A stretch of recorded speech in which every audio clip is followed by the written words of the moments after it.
Okay, Rio Ohio. I need some background music for myself. Hold on. Let's see. Yeah, here we go. Hi, everybody. Really quickly, Jesse, thank you so much for the gifted. Ms. Riddle, thank you so much for the gifted. And Charchu, welcome back. Thank you for the 4 months. Welcome back, everybody. Welcome to the long-awaited episode 6 of RyoMondays. Sorry this has been so long.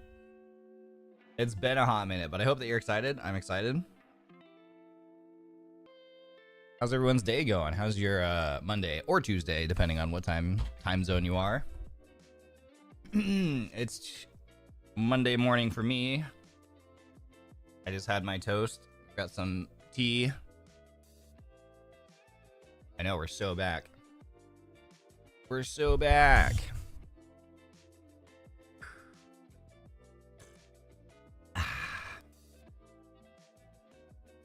You have a final tomorrow? Uh-oh. Best of luck on your final. You'll do great. Doing some cramming before a test in 4 hours? Dude, it's that time of year, huh? It's that time of year, exam season, huh? I don't miss that.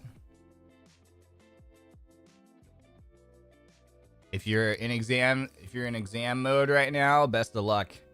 I respect the grind. Have confidence. You'll do great. And ultimately, just remember that in most cases, once you're actually out of school, what grades you get don't really matter so long as you pass. So, aim for a passing grade. Or whatever grade lets you finish school in general, overall.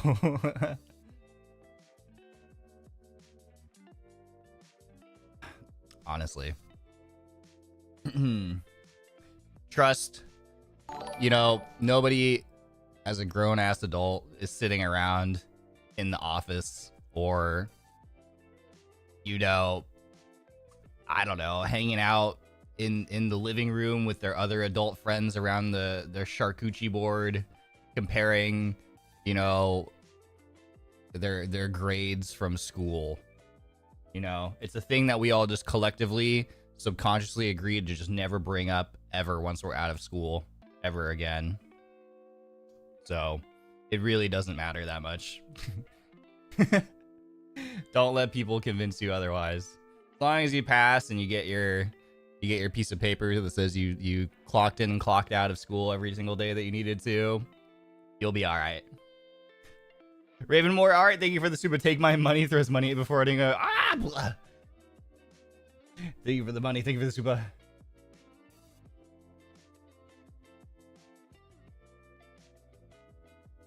I think exams are temporary, degrees are permanent. That's a, you know, actually, yeah, that's not bad. You're pretty much just grinding for that little piece of paper. And then that's all that matters, ultimately.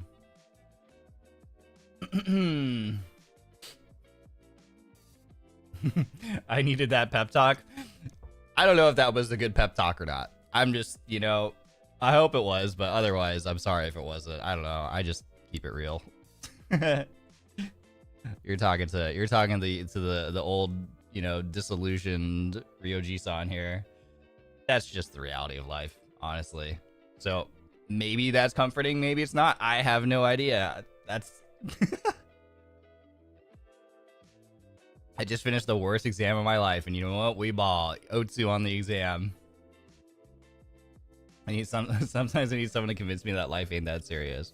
Yeah, I mean, that's kind of my approach. That's the thing that you kind of realize as you go through more stuff in life. It's like, ultimately, it's not so serious.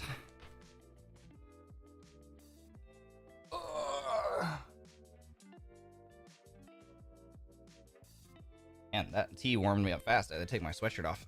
Take my hoodie off. Oh, a math midterm tomorrow? Okay, well, that, you know, that you might die. I don't know. I'm just kidding. You're gonna do great, Han.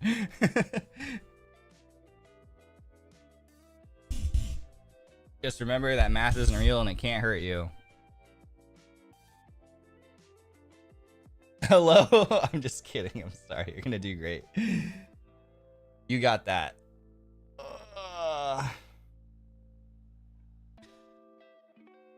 Grades won't give you happiness. VTubers will. Yep. All right, hold on. I need to blow my nose. And then we're good to go.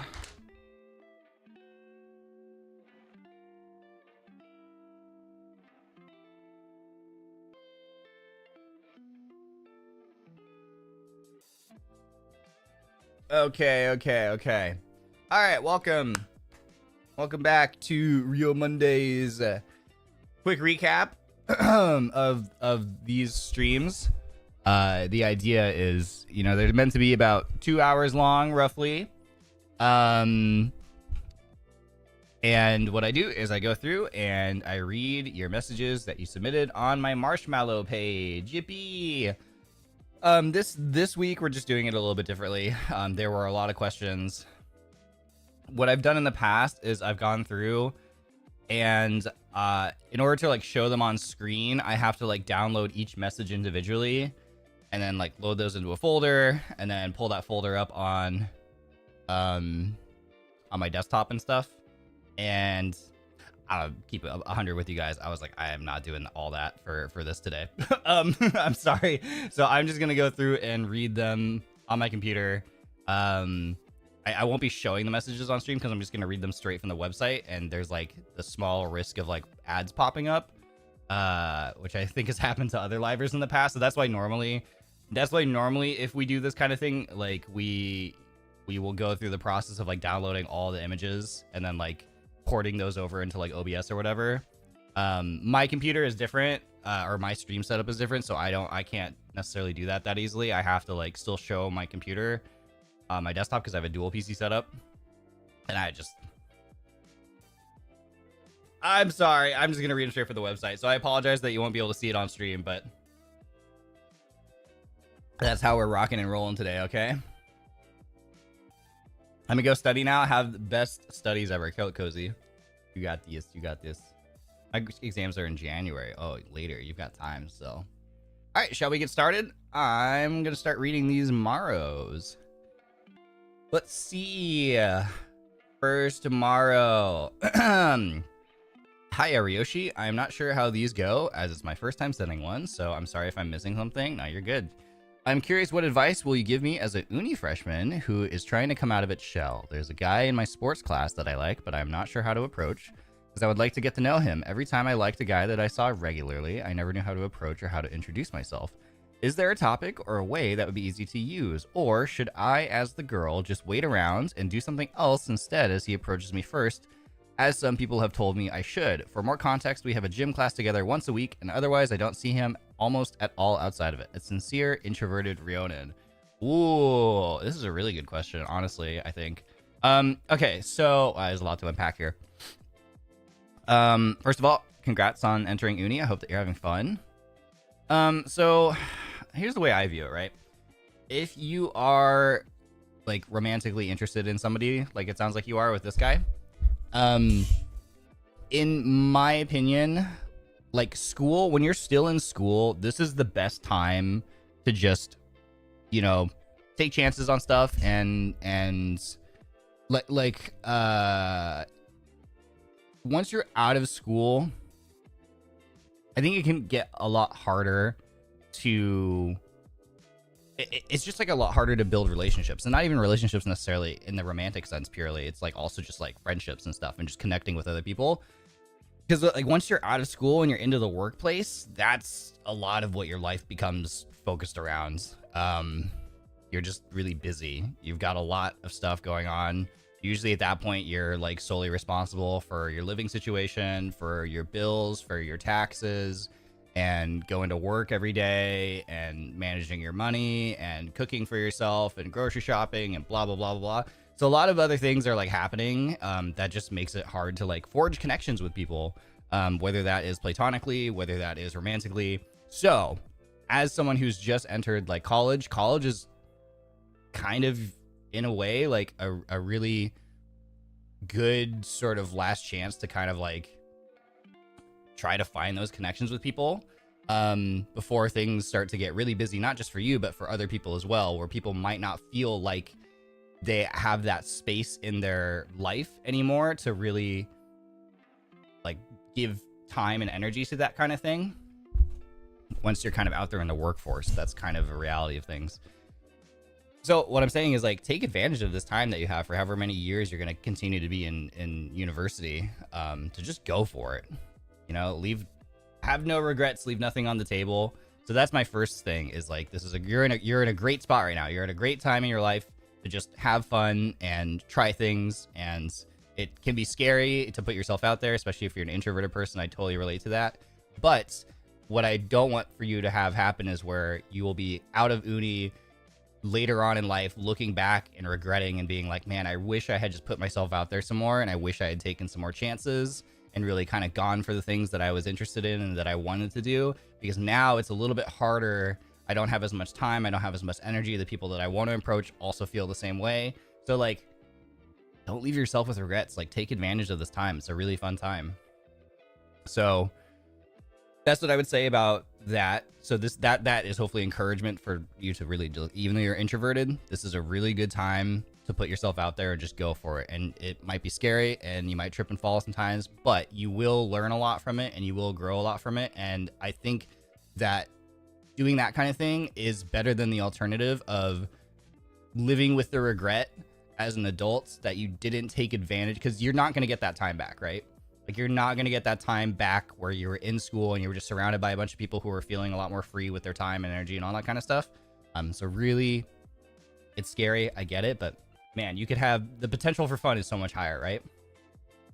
Now, as far as like, if you're interested in this guy and you want to get to know them better,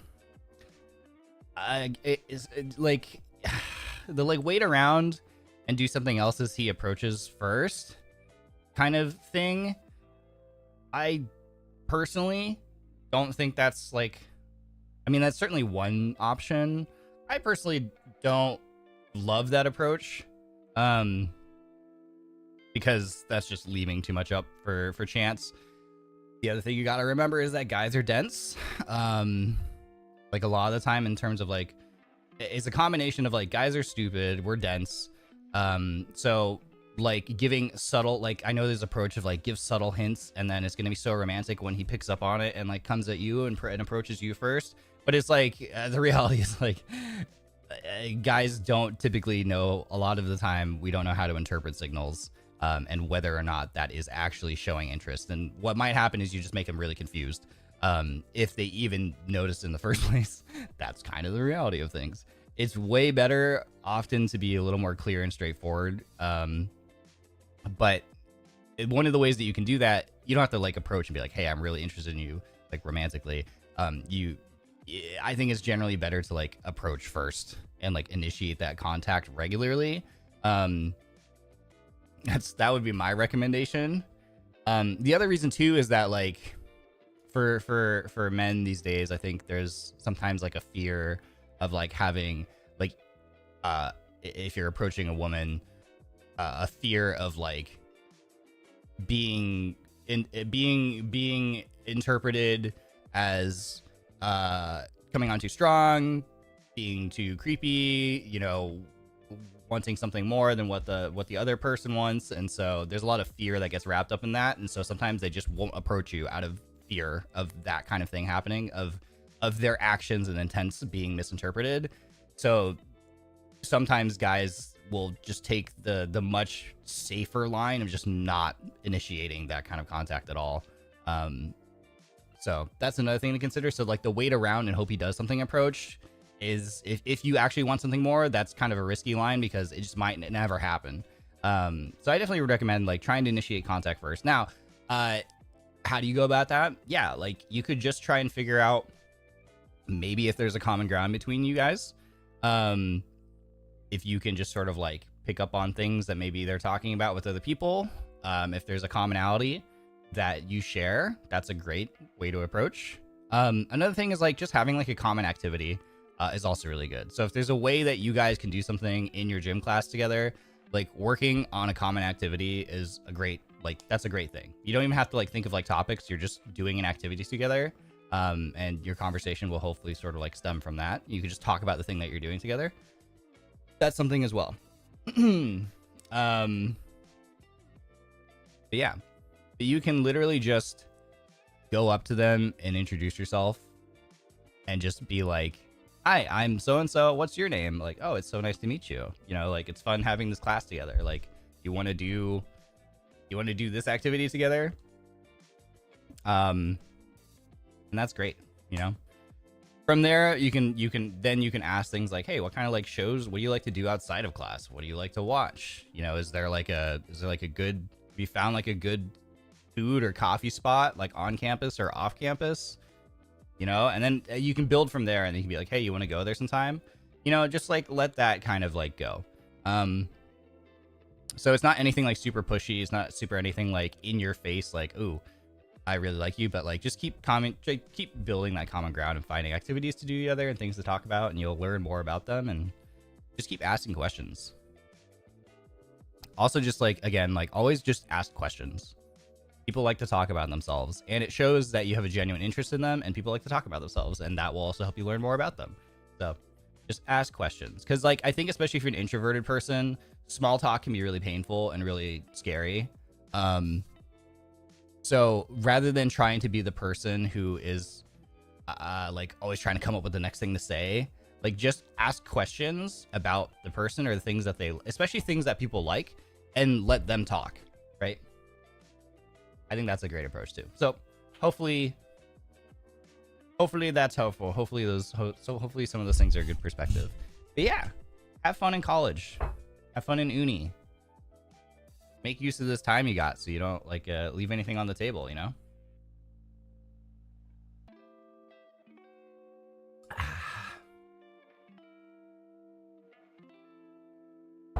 But yeah, also ultimately just remember that, like, yeah, you gotta, like, sitting around and waiting,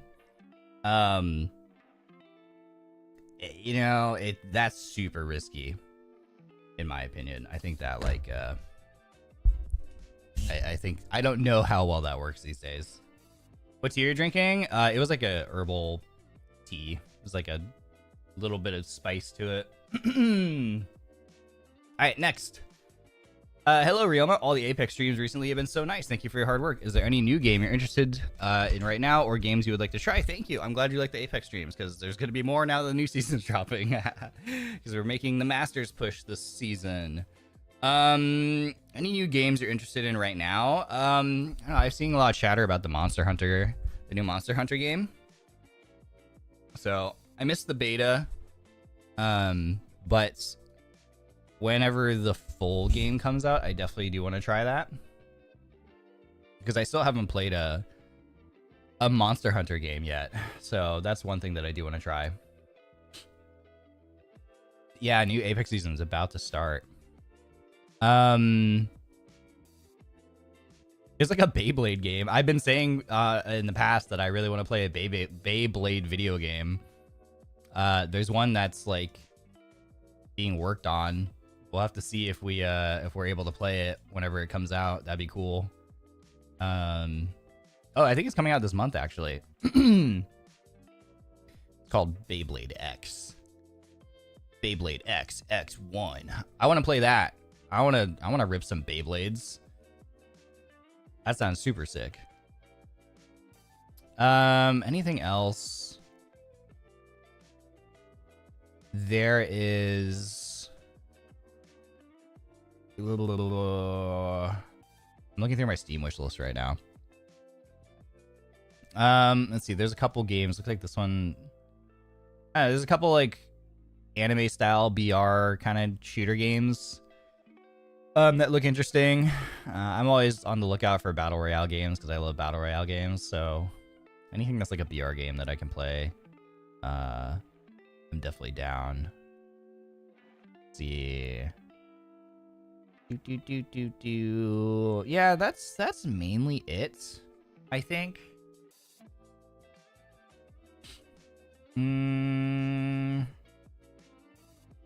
Yeah, that's mostly it, I think.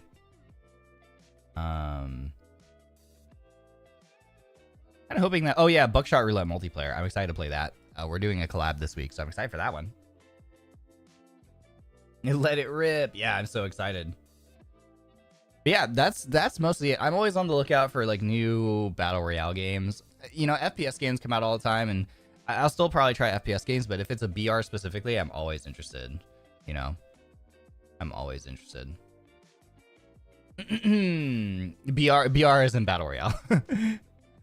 Favorite out of all these games? I mean, Apex for sure. Yeah.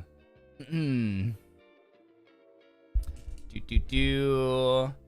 want to say, stay the way, Denauth ways. Yeah, fuck the haters. Yeah. Thank you for the support. Appreciate it. Honestly, real, dude.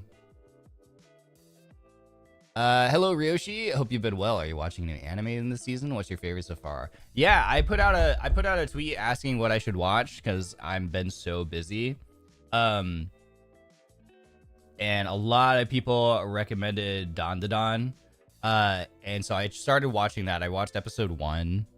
I think I'm, like, partway through episode 2, but episode 1 was good. It was definitely interesting. The art style is cool. I've also been watching Mecha Ude. So those are the two from the season that I've tried so far is Dandadan and Mecha Ude, and I like both of those a lot. Those are both cool. So I think I've watched way more episodes of Mecha Ude. I think I've watched like 5. I think I've watched all the episodes of Mecha Ude so far. And then Dandadan. The Dandadan, there was a lot of talk about banana organs in episode 1. I was like, what is happening in this show? But it was funny. It was cool. So everyone's like, dude, Dandadan is insane. And I'm like, yeah, okay, it seems like it. So I'm going to keep watching it. So that one was definitely cool. Yeah, Mecha Ude. Let's see. Oh, I started watching, let's see, I watched episode 1 of You Are Miss Servant. Episode 1 was cute. Seems like a cute, wholesome kind of show. So, that's another one that seems okay. We'll see, we'll see. Yeah, that's mostly it. I just haven't had that much time this season, so I was like, guys, what do I need to watch? Yeah, that one has been fun. Thank you for your question. Hey, Ryoma, would you be interested in single-player card games like Slay the Spire or Inscription, or do you like more competitive aspect of TCG? I personally like the competitive TCGs. So I haven't played games like Slay the Spire, or Inscription, even though I've heard they're really, really good. Hamatora? I haven't seen that one. I'll look into it. Yeah, I like competitive TCGs. Realistically, though, ultimately, the only card game I really play is Magic. I haven't really tried. Like, I haven't tried, like, Hearthstone or... What was it called? What was the other one? There was the Riot Games one. I don't remember if that one's still available to play or not. I think maybe it got canceled. I don't remember. But yeah, I haven't played any of the, like, single-player sort of roguelike deck-building games, but I hear they're really good. So I might try one at some point. Oh, yeah, Legends of Runeterra. There you go. I was going to say RuneScape. I'm like, that's not... I knew it had Rune in the name, so RuneScape came to my mind first. I'm like, that's not the one I'm thinking of. You know, I've been seeing that other EN players play a lot. Is Balatro? It's like the crazy poker game, so I might get that one. Everybody seems to really like Balatro. I think I'm saying that correctly. Yeah, the yearly NIJISANJI Yu-Gi-Oh tournament. Yeah, I need to learn Yu-Gi-Oh at some point. Yeah. I tried to watch it, but the combination of, like, I don't understand Yu-Gi-Oh and it was also Japanese was a little tough for me. But it seems super cool. Because I love Magic the Gathering, but so many more people in this space play Yu-Gi-Oh than Magic. It's crazy. So... I need to learn Yu-Gi-Oh eventually. Or just make an MTG tournament in EN. Yeah, if only more people played. I think I only know like I think I've heard like maybe 2 or I know Rosemi does because I watched her stream. She's actually really good at the game. I can tell that she knows what I can tell she understands a lot about the game. So I was really impressed. And I've heard, I can't remember if it was like Fuchan or maybe Ver also play. I can't remember. Yeah. Have you played any of the Zelda? Not since I was a kid. Yu-Gi-Oh has had a wild resurgence too. Not what I would have expected. Yeah, it seems really popular right now. Yeah. But yeah, I want to try the Balatro game. That's probably the next, if I try another card game, it'll probably be that. Oh, I really want the Gundam cards that just released recently. I want the Gundam cards. Those look sick. Not necessarily just to like actually play the game. I just want to collect the cards. Thank you for your question. What's your setup? My setup? Like my computer setup, I'm assuming this is asking. I have a dual PC stream setup. Because back in the day, if you wanted to stream Apex, it was just so hard to play on one computer and stream on the same computer. Technology, the hardware just wasn't really there to support it. Also, I used to play PUBG a lot, and PUBG also was not well optimized. So trying to stream PUBG and play the game and have the game be playable or have your stream not look like cheeks was not very doable on one PC. So I have a gaming PC. I don't even remember what my specs are on this. It's a little bit, it's crazy to say that it's a little bit outdated these days, because back in my day, this would have been insane, but it has like a 10th gen Intel CPU. It's got a 2080 Ti. It's got like 32 gigs of RAM, bunch of hard drives. Like, so it's definitely not a slacker by any means. And yet somehow it also can't keep up with stuff. So, you know, it's not like I've got like a 30 series card in here and like a 14th gen processor or something, you know? And then my stream PC is just a PC that I've just been, like, I've had for a really long time that I just kind of keep upgrading a little bit. It has a Ryzen 7 1700 as the processor.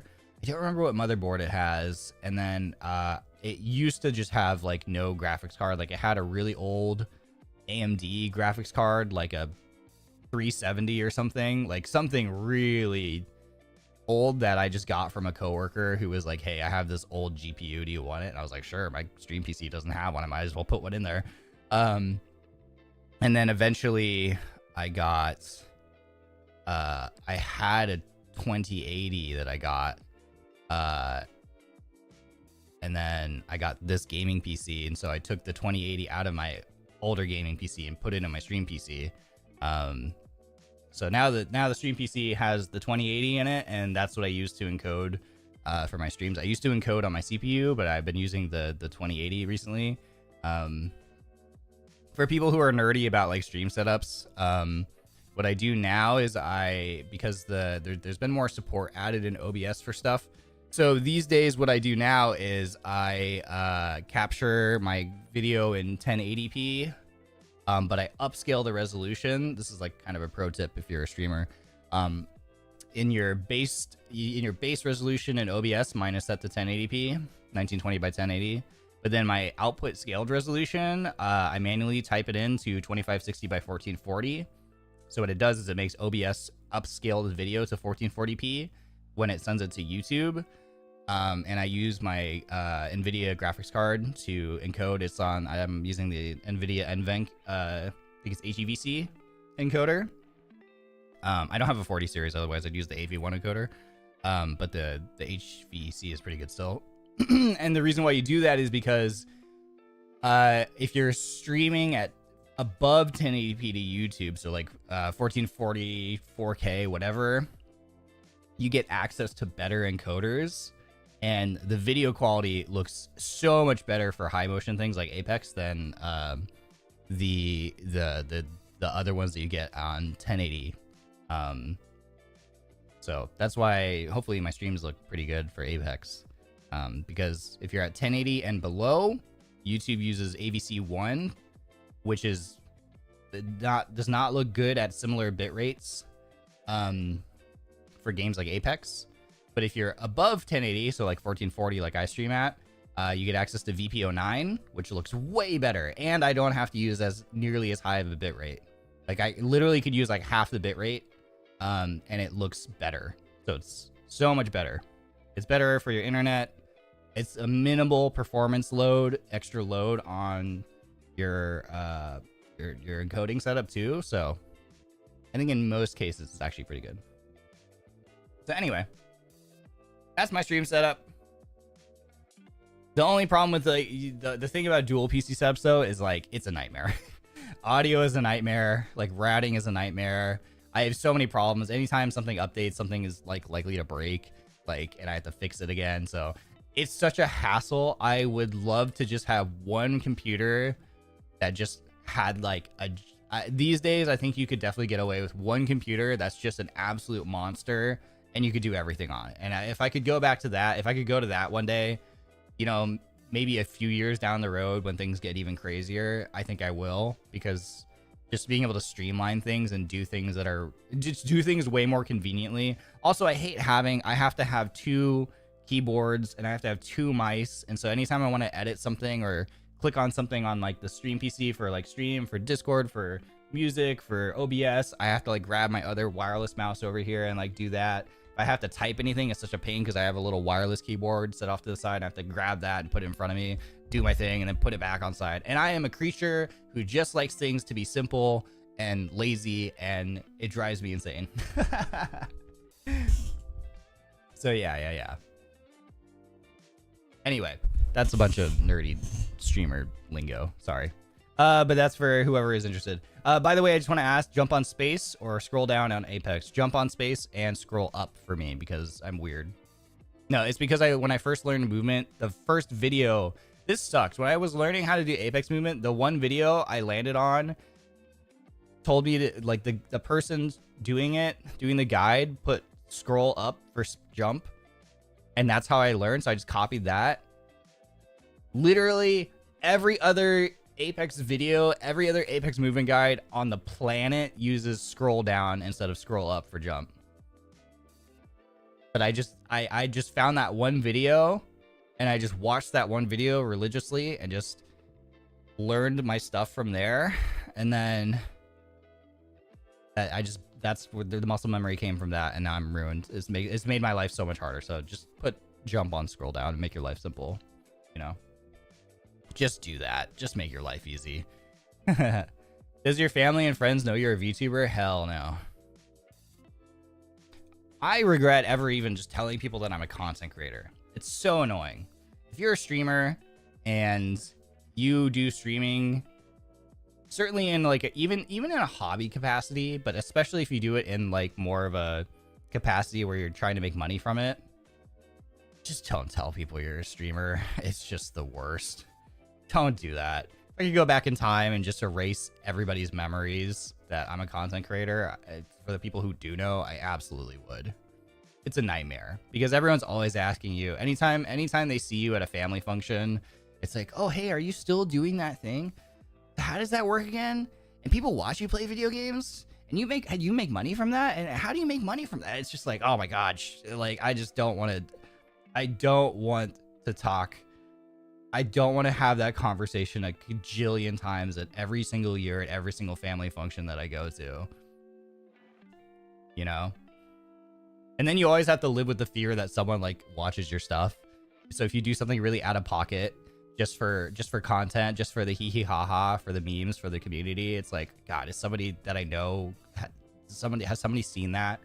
You know, have they heard me say that thing? You know, whatever. Have they heard me make that joke? Like, yeah. It's just don't tell people. Save yourself the pain. It's such an annoying thing. You know. Up from Fade? No, wait. Does Fade put jump on scroll up? Does he? I don't remember who I watched. I don't remember who the creator was I watched. I don't know. Jump on down is honestly, in my opinion, the superior input, but it's just more comfort thing. But it's just comfort and confused. It's 2024. People are still amazed that someone can make money from streaming. Yeah, people still don't get it. You are a media editor for a technology company. That's what I tell. That's how I explain things to like tax people sometimes. Because they're like, what's a content creator? Like, there's still people. I mean, I think we're getting to the point now. The last time I filed my taxes, the person was like, oh, sure. Yeah, they didn't like really ask any questions. But in the past, I've had to just be like, you know, yeah, I edit videos and I live stream, you know, I live stream videos. And that's like the way I've tried to explain it so that they can understand how to like file my taxes correctly, you know? But yeah. The only thing adults talk about is their job. That goes for every now standard. You know, yeah. Yeah. So yeah, just don't. I just don't. Just don't. Don't tell people you're a streamer. It's just too many questions are gonna come your way, and you're gonna have to deal with it all the time, and it's annoying. What season did you start playing Apex, and what's your first favorite legend back then? I'm a Day Zero Apex player. I remember, I tell this story often. People who are here are very familiar with the story. There was a, whatever, I forgot what day it was, but I just remember finally waking up. It was like Christmas morning. You know, I woke up one morning and I logged on to Twitter and I logged on to Twitch, and all of a sudden, all of the big streamers were playing this brand new shiny video game called Apex Legends. And my Discord DMs and my Twitter DMs were blowing up with my friends like, oh my God, are you seeing this game? You want to get this? It's free. Let's hop on. Let's go try it out. And hopping on to Apex Day Zero and just being like, oh my God, this is every single thing that I've ever wanted in a Battle Royale game. It was so cool. That was such a cool, I mean, that was such an iconic game launch because it just dropped out of nowhere. There was no marketing leading up to it. Literally, it was just day zero Apex. It was out and they just had paid a bunch of people, big names, to play the game. And it popped off and it was good. It was just good. You know? It was just a good game. It had cool characters, it had cool guns, it had a cool map, it had really cool mechanics, like the revive, like the banner, like revive system, like the res beacon system was like really innovative for a battle royale game at the time. You know, because we didn't have reses like that. Like if you died in the BR, you were just dead for the rest of the game. So like having the revive system was huge. It was like, oh my god, this is so great. I remember the balloons, like the jump tower balloons. That was super cool. It was like, oh my god, this is the coolest thing ever. Like zip lines, and then you fly. You can just rotate off this. This is crazy. You know, we don't need to run. We don't need to get a car. Like, it was just so cool, man. It was like, it was such an awesome experience when it just showed up out of nowhere. That was the best day, man. That was the best day. You want to know a little bit of fun lore? You want to know a little bit of fun young Ryoma lore? Is this okay to share? Probably. Yeah, because no one else really knows. Really fun lore. I actually was approached by a professional team back in the day, like by an esports org, to play professionally in Apex. Because I was really good when the game came out too. And I was really good in the last game that I used to play. As well. And it was a big esports org, like, was like, hey, do you want to play professionally? We're putting together a roster. But I knew from my time playing PUBG semi-competitively, that I just didn't want to do. There was definitely a time in my life when I wanted to play, be an esports professional player. I'm really glad I didn't go down that road. There was a time when I was first getting into content creation, when I really wanted to be a pro player. I didn't even necessarily want to be like a streamer or a content creator or a YouTuber. I just wanted to be a pro player. I just wanted to be a professional gamer. And I pursued that for a while. And I played a lot of stuff semi-competitively. Like I competed in a lot of things. And I made a fair amount of money doing it too, which was great. Which let me keep doing it. But the thing that I learned is that like, it's like you really have to have like a certain lifestyle and a certain mindset to actually play at a professional level. I have so much respect for esports players because like people are always so critical of esports players and like, oh my god, why is this guy getting burned out? Why is this guy not like scrimming all 24/7 blood? It's really, really hard. It's super hard if you actually want to be a professional level gamer. It's insanely stressful and you burn out on the game that you're involved in very easily as a result sometimes. And I was at that point, my content creation career was doing fine. And I was just having more fun, like just streaming and playing the game with friends, as opposed to like really grinding, trying to be like the best I could possibly be at the video game to be able to play like competitively. And so when I got that offer, it's crazy because if I had gotten that offer like even like 3 years earlier in my life, 100% I would have jumped on it. But at that point, I had been doing that kind of stuff long enough and I had kind of like dipped my toe in that kind of part of the scene, that I knew that I was like, I mean, I waffled on it for a while, but I was like, I don't think I have the time, you know, to put into that, just given like my other life circumstances. And I also just know that like, I just wasn't in a spot where I was like, yeah, I really want to like just immerse myself in this game nonstop and always be scrimming and always be grinding and having to play to just be the best. And like, and I was just doing fine, like with streaming at that point and YouTube and stuff. And I was like, you know what? I'm just not going to do it. I'm just going to keep doing what I'm doing and like see how this goes. I'm really glad because especially if you look at like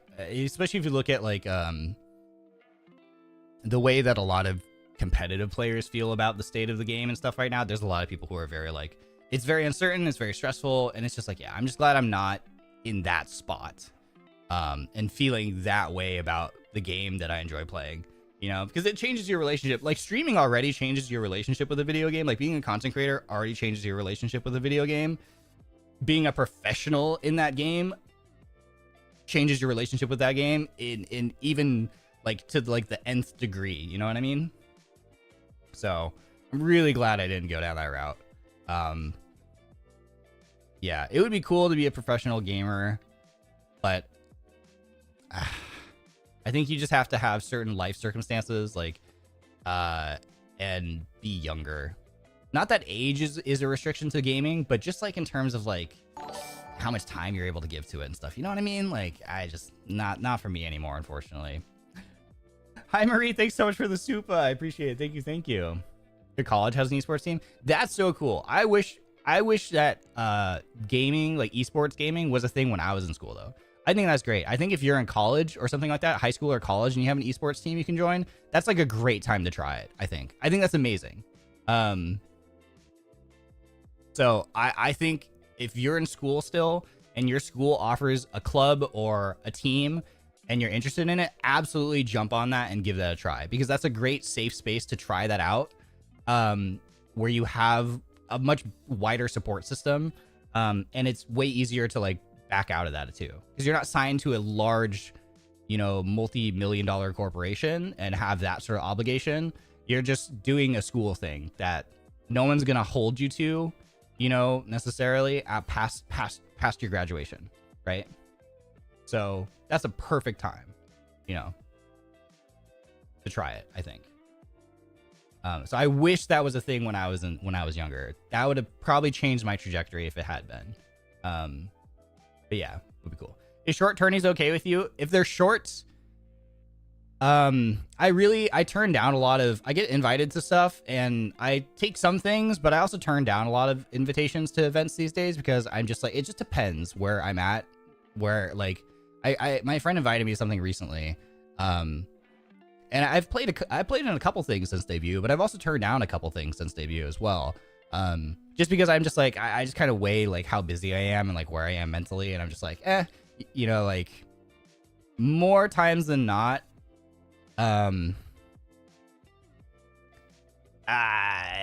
it's tough. I love competing in events. I love playing in things with friends, but sometimes there's so much involved, even just the amount of time that you have to commit that day to the event.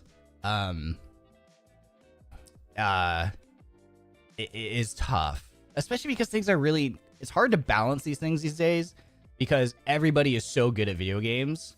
So it's like, someone like me, I consider myself just like, I'm just like an enthusiast. I'm not playing to be a competitor. And so many of the events these days, there's so many people who are like on that grind that are going to be in that event, where I just know beforehand, it's like, we are going to have a hard time doing like well. So I'm basically going to be committing an entire day to just, the way I have to look at it is like, okay, it's fine. I'm just going to commit an entire day to just go hang out and vibe with my friends. And if we do well, it's going to be super exciting. But, you know, ultimately our expectations are that we're going to kind of get steamrolled by all the other teams that have like semi-competitive, like semi-pro and pro players in it, and it's fine. So it's just like one of those things where it's like, I have to be okay with like committing a day or two to that. And sometimes I'm just like, you know, my schedule's too busy. I'm too busy with offline stuff or too tired from offline stuff. Like, I just know that like, that's just going to be an extra thing that I can't have on my plate.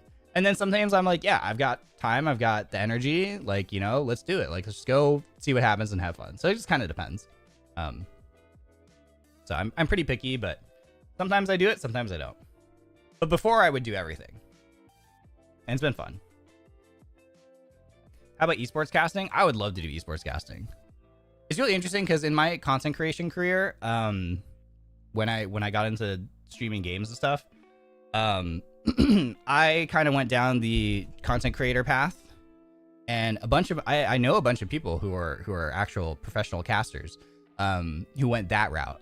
And I think I love what I do now too, but if I also had gone down the other route of casting, I think that would also have been super cool. Would have been super fun. I love to still watch things and see it makes me so happy whenever I see my friends like on stage, like casting stuff. I'm just like, yeah, like it's really cool. It's really cool to like see people who like are still doing it and like still chasing that dream and making careers for themselves, because it seems like such a fun thing too. So I think I would love to do like casting stuff. But man, it's also tough. Like the people who do it, who are really good at it, are just so good at it. You know what I mean?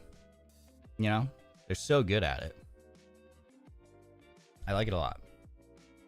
Would you do esports tournament commentary? Yeah, I'd love to do something like that. Like yeah. That's what a lot of my friends actually do, and it's really fun to see. It's always fun to watch. Yeah. All right, let me get back to some of these Maros. Thank you for the questions. This is a good one. Story question. What got you into the ways of the sword? As related to IRL, what made you fall in love with automotives? What got me into the ways of the sword? It's a piece of lore that I haven't really fleshed out too much. I don't want to like... Oh, boy.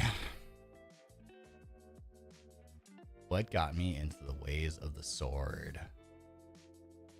Well, you know, part of my lore is that, I was a bodyguard to like a very powerful lord. So, I like to think that out of necessity to do my job and do my job as proficiently and as well as I did, so that I was never defeated in battle. That's what got me into the ways of the sword. It's really studying to be the best bodyguard I could possibly be. As related to IRL, what made you fall in love with cars? I don't know, just my neurodivergent brain, probably. I don't know why I love cars the way that I love cars. Honestly, I just do. I also used to I remember as a kid, I liked looking at books with trains. I thought trains were super cool. I had lots of little scale model electric trains and stuff, and I used to watch like videos of trains all the time. So trains was a thing. I don't remember anything about trains now as an adult, but now my stuff is like cars. Cars are way more accessible too, which I think helps. I can't just go drive a train, but I can go drive a car and work on a car and spot cars all the time, so I think that's why I probably feel closest to cars. Like other things like boats, but yeah, boats and planes are cool. Planes more than boats, I think. I like watching videos of like planes sometimes. Like if I'm scrolling like and there's videos of like jets and stuff, I'm like, oh, that's super cool. But I think part of why I have such a close relationship with cars is because they're also the most accessible for me. So whenever I'm driving all the time, I see other cars. I love car spotting. I love seeing other cars. And it's something that I get to just go into my garage and work on or drive or whatever. So yeah, that's why I like cars so much. I think it's because they're cool. They're super cool. There's such a diverse range of cars and car styles and car disciplines, and it's also something that I can get my hands on, and really enjoy first person. I think that's it. I think that's why. I think that really helps fuel my relationship with them. Thank you for your question. Hi, Ryoma. Would you rather wrestle a grizzly bear or a silverback? What do you think would be easier to beat? I mean, neither. Neither is going to be easier to beat. The bear is going to swipe one time and it's going to knock your head clean off your body. And then a silverback will just rip you limb from limb, or just cave your chest in one punch. A silverback is like a gorilla.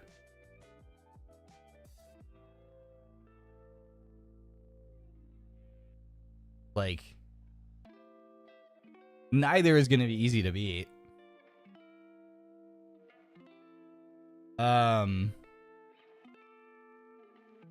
Which one would I rather wrestle? I guess the silverback, because there's not going to be claws involved. Both are stupidly strong. Both of those animals are just pure muscle. But one has really sharp claws and the other doesn't. So I guess the silverback. Yeah. I have to go now. Wish I could stay longer. I've studied to attend to. Best of luck with your studies, Zappy. Thanks for hanging. You got more chances of befriending a gorilla, though. Do you think so? The silverback will eat your face off, though. But so would a bear. They both have teeth. You're right. The gorillas are pretty intelligent and more human-like. Maybe I can reason with a gorilla. Maybe. Thank you for your question. I caved in and downloaded Apex Ors. What is ORZ, chat? I see ORZ. What does ORZ mean? I know I've looked it up a couple times and then always forgotten, but I just don't remember at this point. What the heck does ORZ means?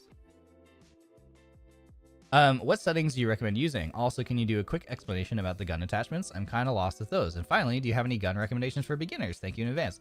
Yeah, settings that I recommend using. Honestly, there is one setting from my stream yesterday with Eliza and Hysteria. What is it called? It's called auto sprint on. Actually, I can find it. I recommend, always sprint. It's called always sprint. Turn always sprint on. That way you're always sprinting. Because you don't want to ever have a thing where you try to turn and run away and your character is walking. You want to always be sprinting. ORZ is a person on their hands. Oh, it's like Dogeza? Oh, on your hands and knees stick figure. O is the head and Z is the leg. Oh, I see it now. Oh my god, I see it now. I never knew that. Oh, now I can't unsee it. Okay, cool. Wow, I never realized that. That's so funny. I can see it now. Yeah, me too, Meatballs. Me too. That's so funny. Can you do a quick explanation about the gun attachments? I'm kind of lost with those. Yeah, I mean, obviously the different colors mean more better. So gray is the worst. Blue is the next best. Then purple is next best, and then gold is the best. Things like barrel stabilizers, they reduce like recoil, so they stabilize your gun. Magazines increase the amount of bullets your gun has, so you have to reload less often. Stocks reduce weapon switching time, so with the time it takes to switch to that gun. It also increases reload speed. It reduces something else. I think it arguably reduces recoil or noticeable sway or whatever. Like helps with stability. I could be wrong about that. Let's see. Laser sight attachments reduce hipfire spread, so those help hipfire accuracy. And then scopes obviously, give you different like zooms and things. That's mostly it, right? And then there's all the different like hop up attachments, but those have different buffs. They kind of explain what they do. Like I don't know what they give. Like there's the gun shield, it gives you a shield when you aim down sights. There's I can't even remember off the top of my head. Oh, hammer points do more damage against targets that don't have their shield, like their shield's broken, things like that. Shotgun bolts. Let's see, shotgun bolts increase rate of fire on shotguns, as well as reload speed, I think. Yeah. Those kind of things. Let's see. Do you have any gun recommendations? Most beginners like the R301 because it has like no recoil. A lot of beginner players like the R301. The alternator is kind of similar. Pretty much has like no recoil, and that one also has a good hip fire spray and a good sight. So they're both pretty easy to use.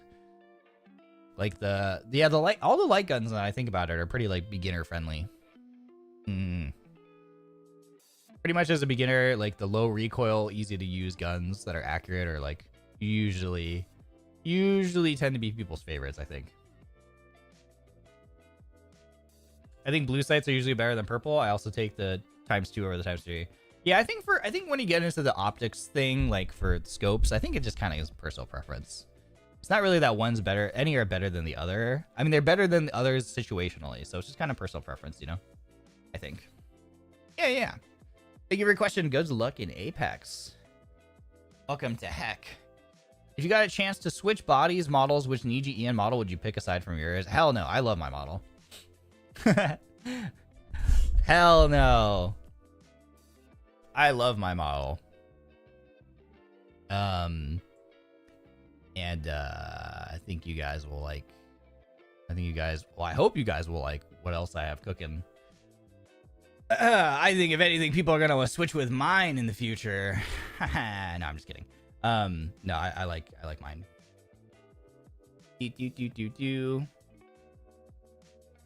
Let's see. Yeah, I'm trying to think. Was there anyone that I would switch with? Like actually.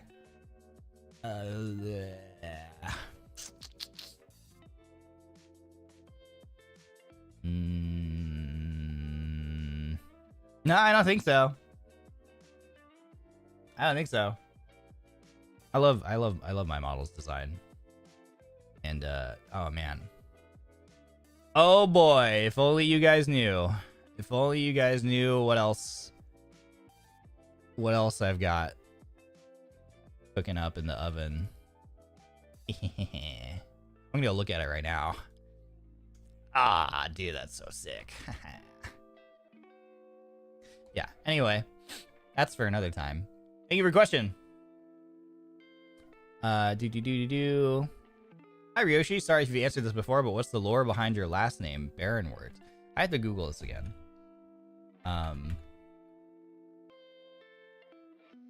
Let's see.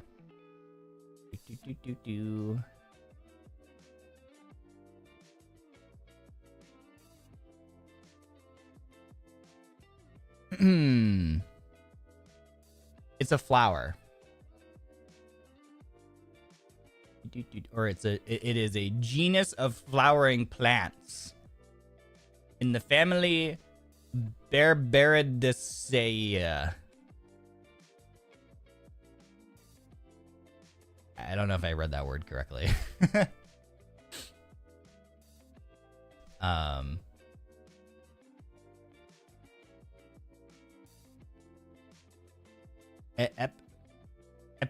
Epimedium, also known as Barrenwort, Bishop's Hat, Fairy Wings, Horny Goatweed, or Yin Yang Huo.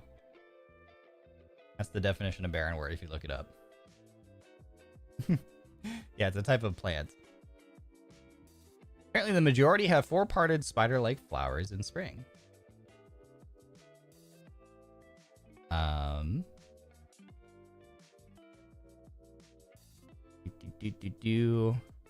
Yeah, there's the stuff behind my last name.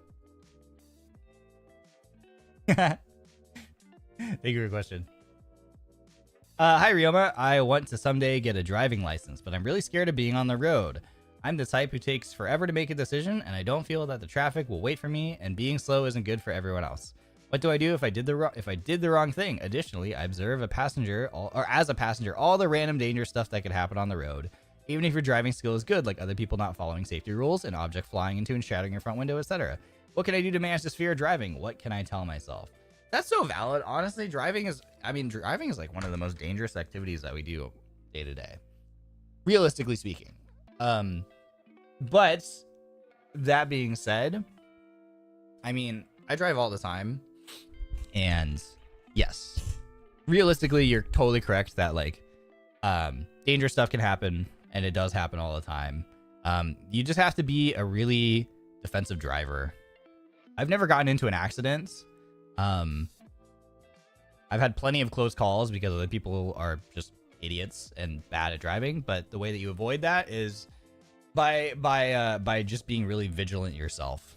And if it sounds like you're already a little bit, you know, aware and scared of other people doing stuff, so you know, as long as you're just staying vigilant, that will mean that you're being vigilant and aware of other people, and that's ultimately what helps. So doing things like I do things like I make sure I really try to avoid being in people's blind spots. So you really never want to be, basically, you never want like the front of your car, you never want like your front bumper to be in line with like their back bumper or their back, you know, rear windows, like back quarter windows, because that's people's blind spots, and people do not like check their blind spots. They look in their mirror, they look in their side mirrors, but the problem is that people don't seem to understand that side mirrors have blind spots. They just look in their side mirror and they're like, oh, I don't see anything, okay, nothing's there. What you're really supposed to do is you're supposed to look over your shoulder too. You check your mirror, and then you check. So what you really do when you're trying to merge into a lane or something, or check if someone's there, you check your mirror, and then you look over your shoulder physically and check the blind spot physically. You do a really quick check. You go 1, 2. Most people don't do that. Most people just look in their side mirror. So you never want to drive in someone's blind spot. I've saved myself so many times by just, you either have to get right next to like if you're going to be next to a car be right next to them or in front of them, but never be in their back like quarter or right next, like right behind them. Or if you're going to be behind them, then I drop back and give them space so that if they do just randomly change lanes, you know, the meme where it's like, I turn now, good luck everybody else. I always give people enough space. So that like, if someone's just randomly going to switch lanes on me, like they're not going to clip my bumper or clip my car, you know? So that's the thing that I do. So as long as you understand how to be a defensive driver, you'll be fine. Yeah. You just got to acknowledge, you just got to accept the fact and just assume everybody else is really dumb and really bad at driving. And then you'll be fine. You know?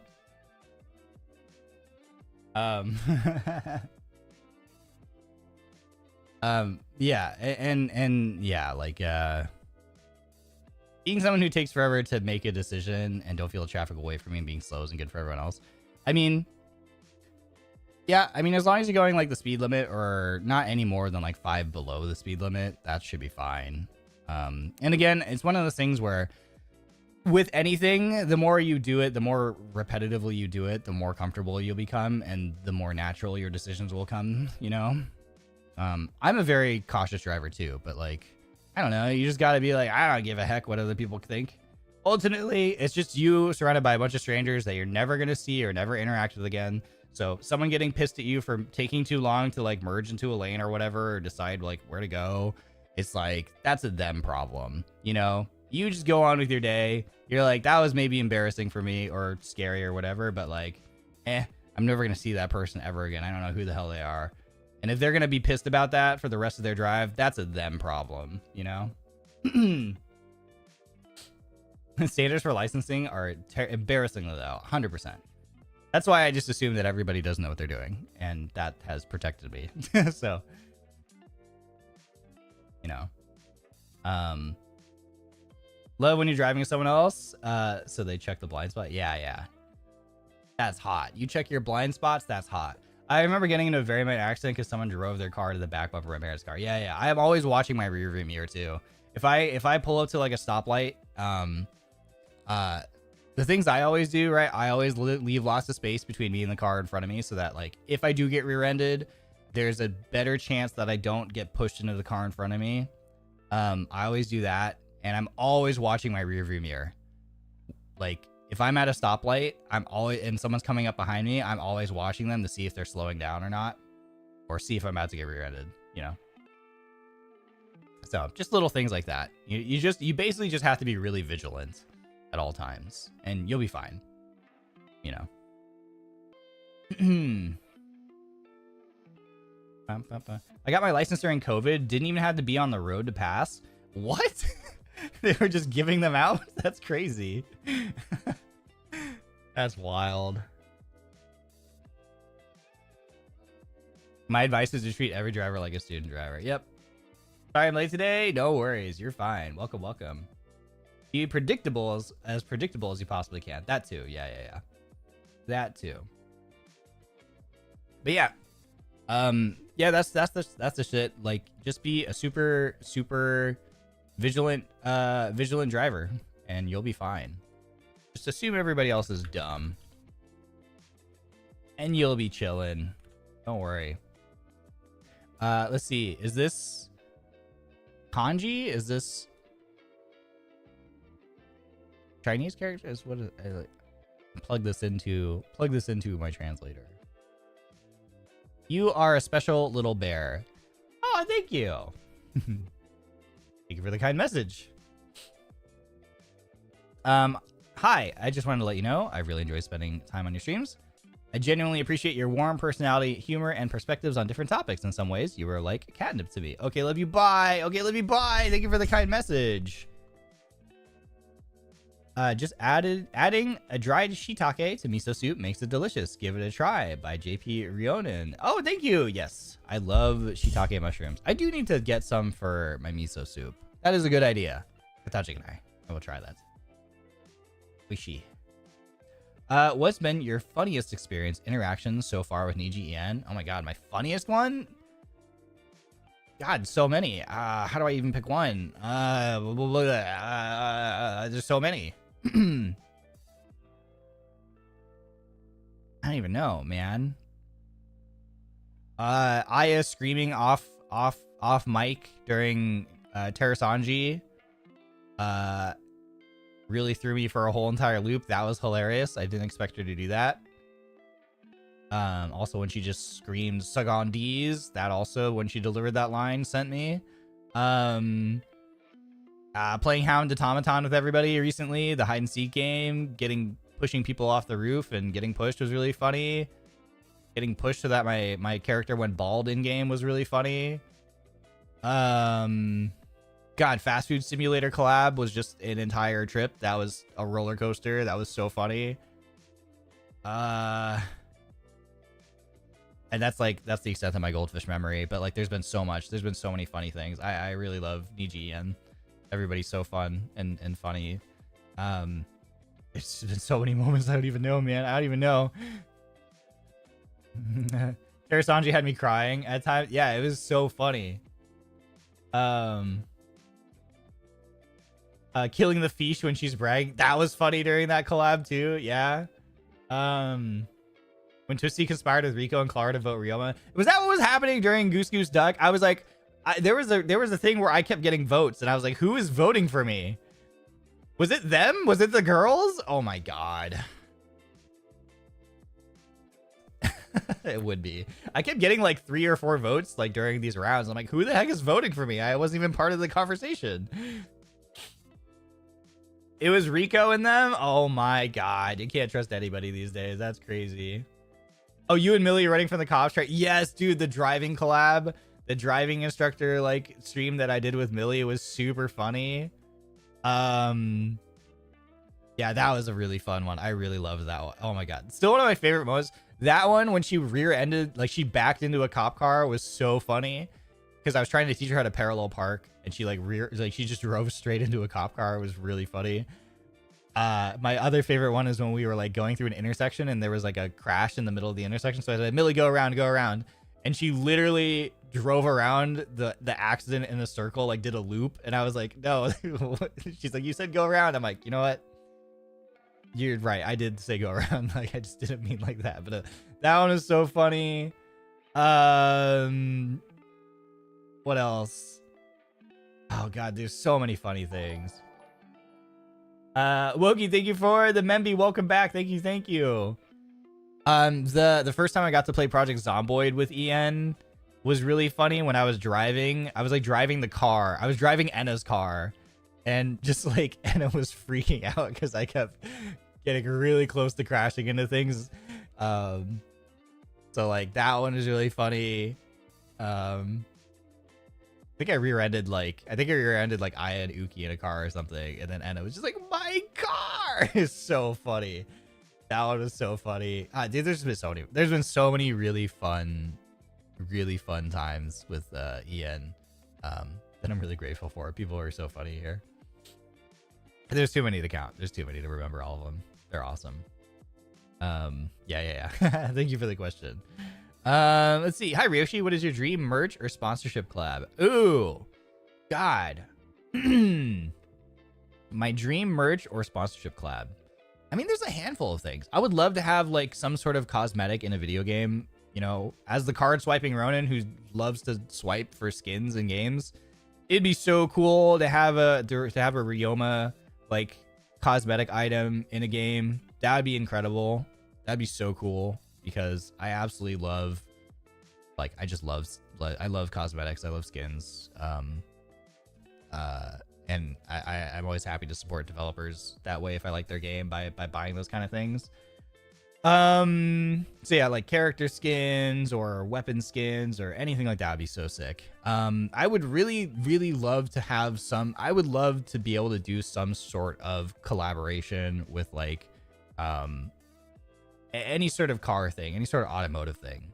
So I don't even know what that would look like. It would be cool if we could do ads for like let's say like a manufacturer has a new car coming out. It'd be cool to be able to like do some sort of collaboration to promote that. or if it was like an automotive race team. You know, like one of my favorite things is like whenever there's like a race team and they have like really cool liveries. It would be so sick if we had some like NIJISANJI EN like liveries on cars. It doesn't even have to necessarily be like for an official racing. It would be cool if we just had like a car at a booth at a convention, you know, that had like a NIJISANJI EN livery on it, like a Natasha livery or something, or a Ryoma livery or something. That'd be so sick. Anything else to do with my passion for like for cars and motorsports and things like that would be super cool. Food. If anybody wants to sponsor me and send me some food, you know, I talk about food every stream. I eat like every single stream, so that would be cool. Yeah. Toyota sponsored Anime Impulse. I know.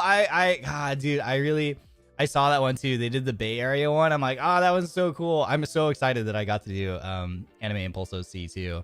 But I also was like, dude, the next one would have been so perfect for me too. Because that one had the whole Toyota like themed thing going on, and I'm a massive Toyota fan. Massive Toyota fan. I actually own. Well, anyway, yeah, massive Toyota fan.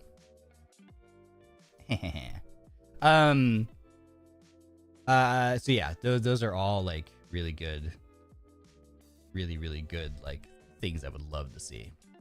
Thank you for the question. Hi Ryoshi, may I ask, do you have plans to do song covers? Yes. Those kind of things are kind of on hold right now. We're kind of like, you know, need some more time and stuff for them. Those kind of projects tend to be bigger and kind of expensive sometimes. But yes. Like me plus Denauth, basically. Me plus Denauth. The group stuff. Can't wait for the Barrenwort Gasolina cover.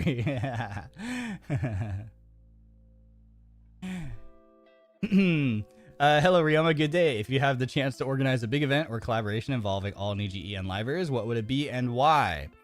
You know what I really wanted to do is a Apex hide and seek event, but we can't do that anymore because they made it so that you're red highlighted now in Apex. So like there's no way to do a hide and seek thing now because you can just see people from across the map because they're just red. So that's a bummer. That was one thing I really wanted to do and I can't do now. So that's a bummer. I wish there was a way to like turn that off. But so far there's no setting for that. So that was one thing that I had plans to do. And I can't do now. So that was an unfortunate change in the game that now characters are highlighted in red. So it was like, dang it. Okay. Well, yeah, maybe another game. Yeah, maybe another game. Maybe another kind of game. But can't be Apex, sadly. I would really like to try. I've been on the fence about this because I just don't know if anybody would want to sign up for it. I would love to do a Rocket League events, like just a silly one. I would love to do a silly Rocket League thing. My worry is that people will be like, I've never played the game or I'm not going to be good at it. And it's like, that's the whole point though. Is like Rocket League can be really fun when you just like chase the ball around, and I just want it to be chaotic. So I could just shoutcast it, you know, just like hosting it and commentating on it would be really funny. And just do like a bunch of like silly settings, you know, like silly modifiers for it, you know, like the beach ball setting or like hockey or something. So that is the next thing I would like to try, but I've just been kind of on the fence about it because like I just don't know if anyone would want to do it, but I think it'd be fun. I think that'd be cool. What else? Yeah, I would love to do an MTG Arena thing, but I just don't think MTG Arena would be so fun, especially, and even if people are not like super familiar with the game, like who are new to the game, I think it could still be fun because I feel like I have such a deep knowledge of like how to play the game that it would be really easy for me to like do commentary on top of, like shoutcasts on top of. to make it interesting. But again, that's another one where I'm like, I don't know if anybody would be interested in signing up for that, because I don't expect people to like spend any time trying to learn the game and like that kind of thing. So that I think that'd be tricky, unfortunately, but that would be tricky. But yeah, those would be fun. Those would be fun. Yeah. Thank you for your question. Hi, Ryoma. As NIJISANJI EN, I'm really happy to see Denauth collaborating every week. I was wondering if there's anything you'd like to do on stream and Clara and Twisty besides playing games. Thank you, and I hope that you have a great time during today's stream. Yeah, I mean, there is a thing that we've been wanting to do for a while. That's been on hold just because, you know, we still need to like commission a bunch of things. But we mentioned this around the time that we debuted that we do have plans outlined for like a variety style like game show. So that is something that I hope that we can bring to you guys sometime in the future, because I think that'd be really fun. So that was kind of the plan, was in addition to just doing our weekly gaming streams, we would have these maybe like monthly shows where we would do, you know, different kind of like challenges with botsus and just make it kind of like a silly variety show kind of activity. So that is something that I hope that we can bring to you in the future at some point. Yeah. So hopefully down the road you can look forward to that. But yeah, sorry that sorry, my throat. Sorry that hasn't come to fruition, but hopefully in the future. I really need to know who's the one that gave birth to Clark and TerraSanji. Oh, Clarky.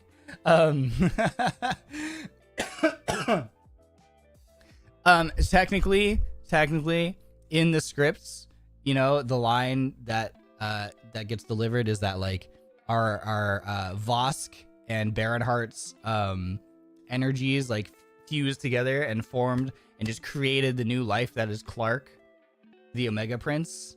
But I think Vox replied to someone on Twitter and who asked the same question and was like, I think Vox said something like Vosk unhinged his jaw and Clark just sort of fell out of it, you know? So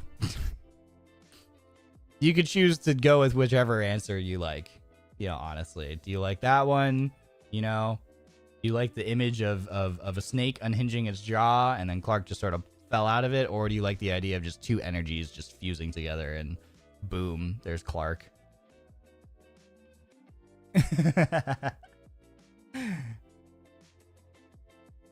There you go. There's your answer. Thank you for your question. Can we get a jetpack? I don't know. Can you guys be trusted with jetpacks? I don't know about that. I feel like that's a safety thing. Listen, I don't trust people in cars. You think I'm going to trust people in jetpacks? I don't know, man. I don't know. I don't know about that one. I don't know if I trust you guys. You gotta teach us then? You think I know how to fly a jetpack? You know, let's put a pin in that one. We'll come back to that one maybe. Who knows? Thanks for your question. Ryoma, I'm curious, have you always been interested in fashion? If so, did you go through many phases till you came to Grandpa Core? And have you ever wanted to work in fashion? No, I only really have been into fashion this year, really, is when I started.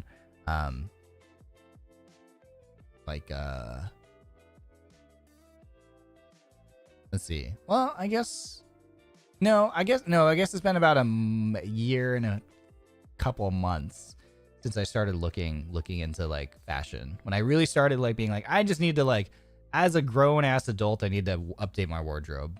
That started about a year and a half ago.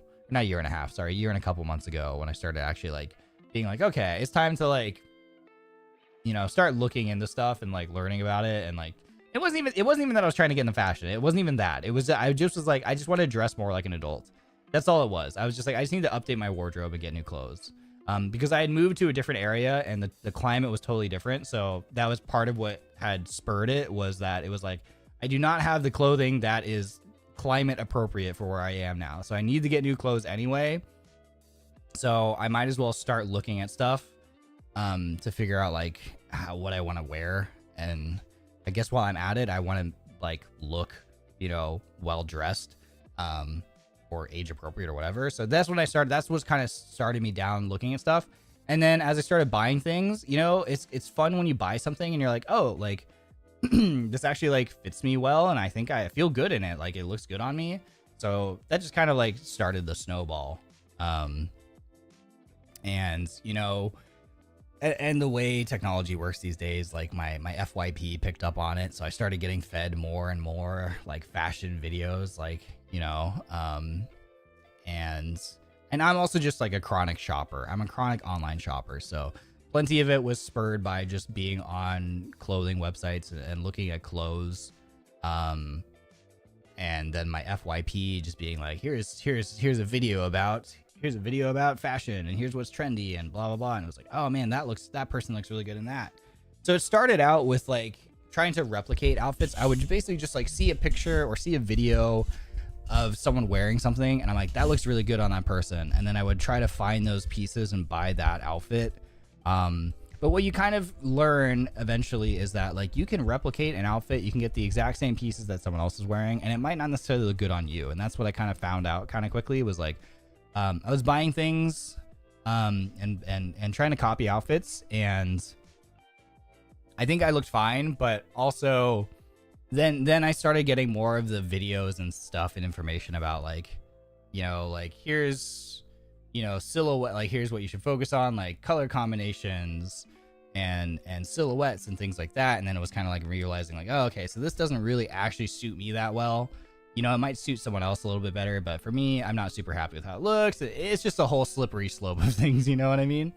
So yeah, so I went through all those kind of different phases of just like starting out by copying, you know, things that I saw, and then coming to learn that like those didn't necessarily look good on me, and I also didn't necessarily love that style. I liked the way it looked on someone else, but didn't like the way it looked on me. And yeah. So the where I'm at now, where I'm having a lot of fun, is like you go through a process, or at least I went through a process of like you learn the quote unquote rules of fashion, and now I'm at the point, and I used to follow the rules of fashion very strictly, because that's a great way when you're trying to learn how to like build a good looking wardrobe. You learn like what are some basic rules of thumb, and you follow them. And then now I'm at the point where it's like, okay, now I know the rules, and now it's about like breaking the rules but doing it with intent. And that's where I find like eclectic like grandpa core is really fun, because I think like grandpa core is a lot about just ignoring the rules. You know, it's kind of more about like putting things together that kind of seem disparate, but doing it with intent, and making it work, and it's really fun. So that's where I'm at right now, and I enjoy that a lot. So have I ever wanted to work in fashion? Not necessarily. God, when I read that sentence, it just flashes me back to like high school when I used to work in like retail. Like I worked a lot of clothing retail when I was younger, because it was just easy to get jobs, you know.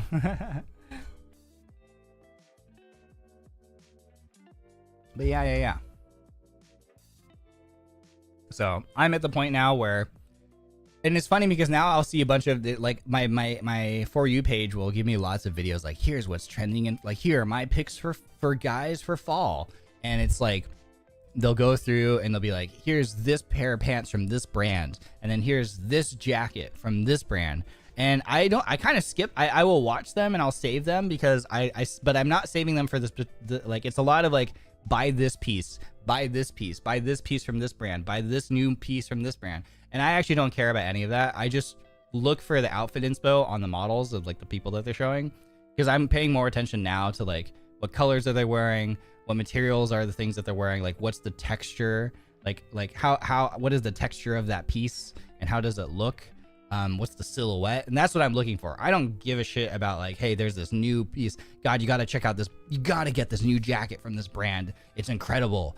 It's like, or this new pair of pants, they're gonna be so trendy. It's like, I don't care about any of that. I'm just looking for inspiration in terms of like color and textures and fit and silhouette. And then what I do is I go on eBay and I look for things that are close to that. If it's something that I liked that I think would work well for my style, and then I look for whatever I can buy secondhand at the cheapest price I can buy it. And that's where I'm at right now, and that's a lot of fun. That's great. You have a favorite or preferred brand? You know, for used stuff, Ralph Lauren has been really good. I have a number of Ralph Lauren pieces. Ralph Lauren I enjoy because they do, as I learn more about some stuff, like Ralph Lauren is like pretty solidified, at least in terms of like fashion history, which I'm not super into yet, but maybe I will at some point. But what I understand so far is that like the brand of Ralph Lauren is really solidified in Americana style, which I really like. I like Americana fashion. And so Ralph Lauren has played a really big part in that. And if you look at a lot of their pieces, if you just look back at images from like way back in the day, like the style then was really good, and those things are still really good looking now. So like that's a cool thing, is that like you can get their pieces and they're very timeless. So I have been getting a number of, I'm not looking specifically for them, but if I'm looking for a specific type of thing and it happens to be Ralph Lauren, I'm like, yep, I'm gonna get that, you know, because it's gonna be good. It's a good, like they tend to be pretty good quality pieces. So I've got a handful of them. I've got like see, I got a sport coat recently, and I wore that to like my family thing on Halloween the other day. So I wore that. I've got a pair of pants that are arriving either today or tomorrow. Some wool pants that I picked up for $12.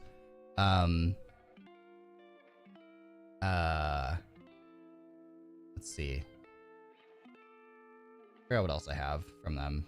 I have like a button up that I really like. Yeah. So if anything, like I do like that brand, you know. Thank you for your question. Ryoma, I just wanted to ask if you ever get isekai, what genre world would you want to be in? Probably the pretty typical, the pretty standard, you know, what do you call it? Just magic. World with magic. I think it'd be cool to have magical powers. I always think of, in like kind of the medieval-ish times, you know, I think are always funny. Like always would be fun. You know, where you have the I don't know, just know, like having the knowledge that you have would be cool. And I like the idea of like adventures and like swords and magic and stuff like that. I think that's all really like cool and romantic. And living off the land, you know, be I don't know, be an adventurer, be a farmer or something. I don't know, it'd be cool. Yeah, it'd be fun. Assuming that there's like magic and stuff to like deal with disease, because like obviously back in the day in reality that was a really rough time to live in, you know, because if you got sick you're pretty much cooked. So that part not so much. But if you live in a world with magic and stuff, then there's probably maybe a decent chance that you have like magic to heal you and cure you. So that would be cool. That makes that a little bit more tolerable, I think. Yeah. Thank you for your question. I lost my place. Shoot. Where was I? Oh, okay, here we go. Hi Ryoma, since you like cars, have you ever played the arcade game Wangan Midnight Maximum Tune? That's the only racing game I've ever played. It's awesome. I haven't played that one, but I have heard of it. I need to, honestly, I've been thinking, I'm like, I need to do another racing game stream. I want to do like a collab though. I want to like set up something with someone and like play a racing game with them. So I think that's what I want to figure out. And maybe it'll be an arcade game like Need for Speed, or maybe it'll be something more like Forza, you know, a little more motorsports focused. I'm not really sure yet, but I want to do that at some point. I think it'd be really fun. Thank you for your question. I quarreled with my husband because I watched too much NIJISANJI EN. He wants to divorce me now. What should I do? Thank you for your answer. What?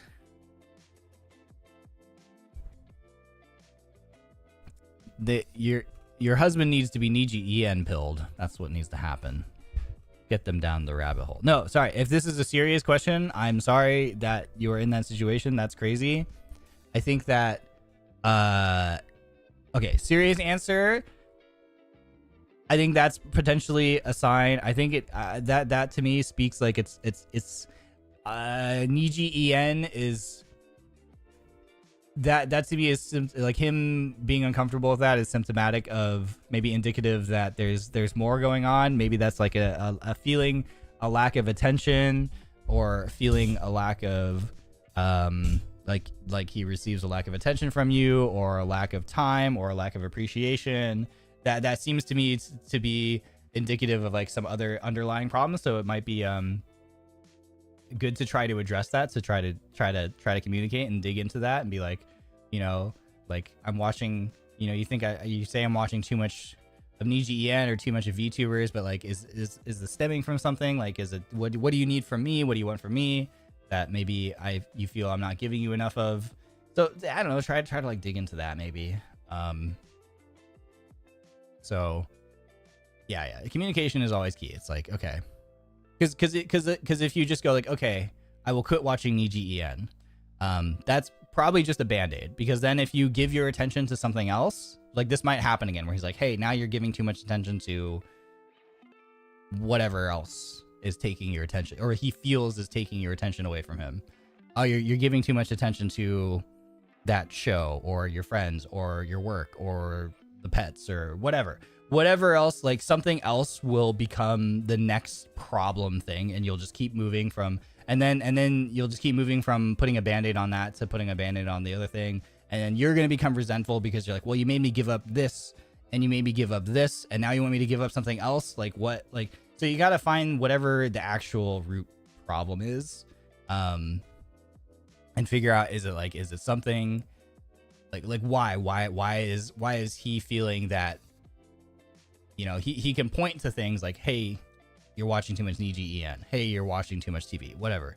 What's the actual like thing though? Is he what is he lacking, that, or what does he think that he's lacking? What does he feel he's lacking? Try to figure that out. Yeah. Silly answer, we need to make him Niji En pilled. Strap him down and just force feed him Niji En clips for like 24 hours. You know, give him the brain worms, and then you can watch Niji En together all the time and just enjoy that whole entire wild, wacky experience. That's the silly answer. But the more serious answer is communication. Figure out if there's something that he is feeling frustrated about, that he feels that he is lacking in your relationship together, and address that rather than putting a band-aid on being like, hey, you need to stop watching NIJISANJI, you know, or you need to stop watching shows, you need to stop talking to your friends, you need to stop, you know, playing with the pets, whatever. Because you'll just keep moving from thing to thing to thing, and it'll just make everybody really bitter and resentful, and it won't fix anything. Yeah. Force feed him Ryoshi Apex streams. Yeah. Yeah, it should never be like I shouldn't use the word never, because, you know, everybody's relationship and circumstances are different. But like, I think a healthy expectation is that like people acknowledge that like people have hobbies, like people have interests, people have whatever makes them happy, whatever they need to do to wind down from a hard day at work, or whatever, like something like watching your favorite content creators, as an example. Doesn't have to be NIJISANJI EN. It can be literally anything. It can be YouTubers, other indie VTubers, corporate VTubers, whatever. It doesn't matter. The reason why people watch things like shows, why they watch things like streamers, is because we have such crazy, unbalanced lives, that you have to have those things that kind of anchor you and bring you some sort of comfort and bring you some sort of happiness in your day-to-day, just to be able to keep doing what you need to do as part of living. And so in a relationship, like, I personally am like, I think that like that person's gonna have their own thing and I'm gonna have my own thing, and like everybody should respect each other's things. because it's what we just need to do to get through the day, right? And you can't really fault somebody for that. Everybody's just doing their best in life to live, right? Doesn't matter if you're in a relationship with somebody or not. Like, everybody has their things that anchor them in this world and keeps them going and lets them, you know, honestly just cope and honestly just makes them happy. You should never fault somebody for doing stuff that makes them happy if it's not harmful, right? In my opinion. So, like, yeah, let people have hobbies. Let people do things. Because, like, otherwise, it's like, what's the point? Like, then we're just working ourselves to the bone and just being miserable. Like, I've never understood that thing where it's like, oh, you're too old to play video games. Oh, you're too old to watch VTubers. Oh, you're too old to watch anime. It's like, okay, so you just want what? You just want me to, like, be miserable? Is that the... Like, there are people out there who think that there's some sort of... Like, there are people who will tell you that, like, your higher calling is to just work and be a quote-unquote, like, responsible, productive member of society. But somehow that, in some people's minds, that's mutually exclusive to having hobbies and mutually exclusive of just doing things for fun. And I'm just like, I don't understand that, because those people typically are miserable themselves. And you look at them and you're like, okay, you're saying that, but, like, I don't want to be like you. You're miserable all the time. You don't do anything for fun, but you have this sort of, like, pride that you won't let go of the fact that, like, you're just on the grindstone, nose to the grindstone every single day. And yeah, maybe you have a good stable job and you're making decent money and whatever, but I can tell that you're not happy. But you just have this pride you refuse to let go of, this idea that, but you are somehow a superior person because you have, like, rejected all sort of what you consider, like, frivolous, unproductive things for the sake of being, like, the most productive human being you could possibly be. And it's like, and for why? And for what? And for what? Like, to be just a better cog in the corporate work wheel? I don't know, man. I don't get it. So there are people that you will encounter in life who are like that, because for whatever reason they've got this idea that, like, there's some sort of societal higher calling. And again, that's their choice. But, like, don't let people force that on you if you know that, like, that's not how you can function just to get through day to day. Like, don't let other people force that on you. And similarly, don't force that on other people. Enjoy your things, have your things that make you happy and that keep you going, and enjoy those things, and don't force them on other people, and don't, like, look at other people and judge them and force them to do things a different way. Like, it's just like let everybody, you know, like the meme where it's like, shh, just let people enjoy things. It's like, there's a lot of truth to that, honestly, you know? So, you know what I mean? And I get it a lot, because people in my family know that, like, I like anime. People in my family know that I love video games, and I still play video games, and they know that I'm a content creator playing video games. And I get so much, like, I've always gotten so much criticism, and those very sort of backhanded conversations, like, oh, so are you still doing that thing? You know, how's that going for you? You're still making money? Like, that kind of thing. Like, I get that all the time, because it's like, you should stop watching cartoons, and you should stop playing video games, and you should just, you know, blah, blah, blah, blah, blah. And it's like, but at the same time, those are the same people who are always like, it's always the same kind of people where I look at them and I'm like, how much have you had to drink tonight? Like, all I hear about at this thing is you're complaining about how miserable your life is. How many beers deep are you right now? Like so many things. I'm just like, you are not happy. You are not fulfilled in your life. That's your prerogative. You keep doing you, bro. You know, and I'm going to keep doing me. I'm over here. I'm fine with what I'm doing. It's not always the easiest. It certainly is not always the easiest.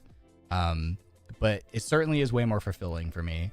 You know, all I see around me are people who are like, every time it's like, whatever the new drama is, whatever the new problem in their relationship is, with people in their life, with their romantic partners, with their work, whatever. And it's just people drowning themselves in alcohol.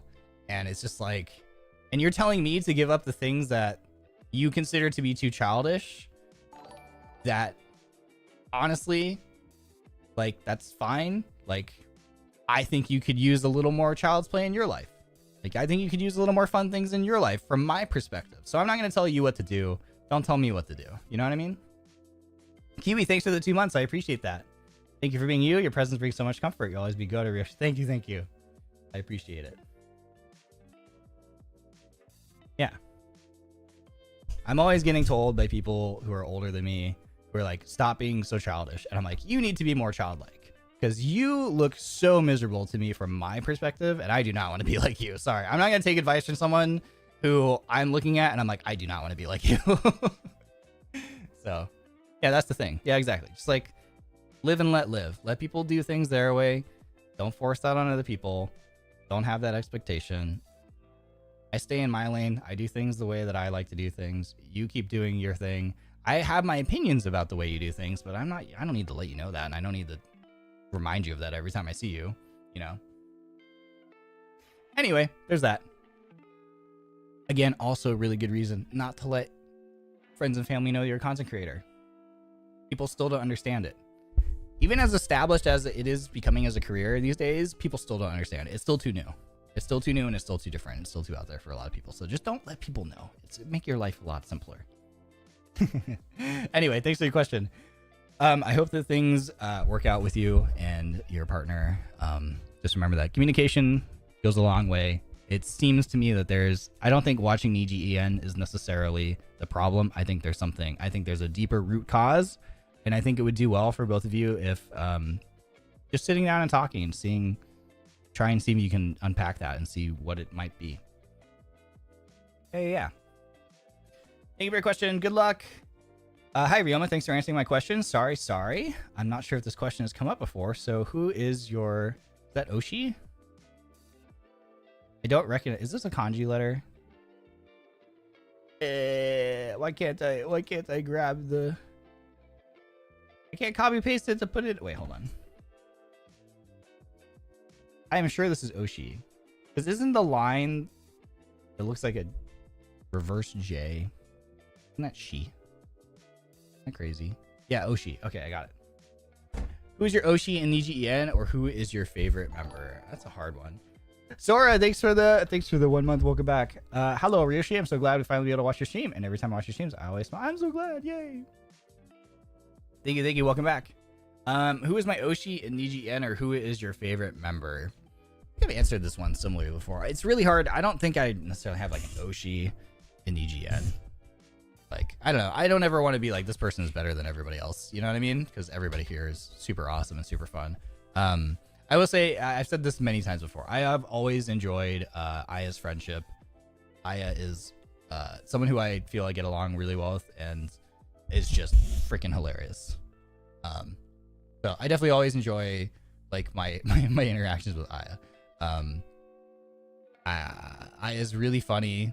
I feel like we have similar senses of humor. She's super creative. I'm always impressed with like all of her concepts for her streams and stuff. And I will always appreciate her help with my debut video. Yeah, the Liberty Duo. Do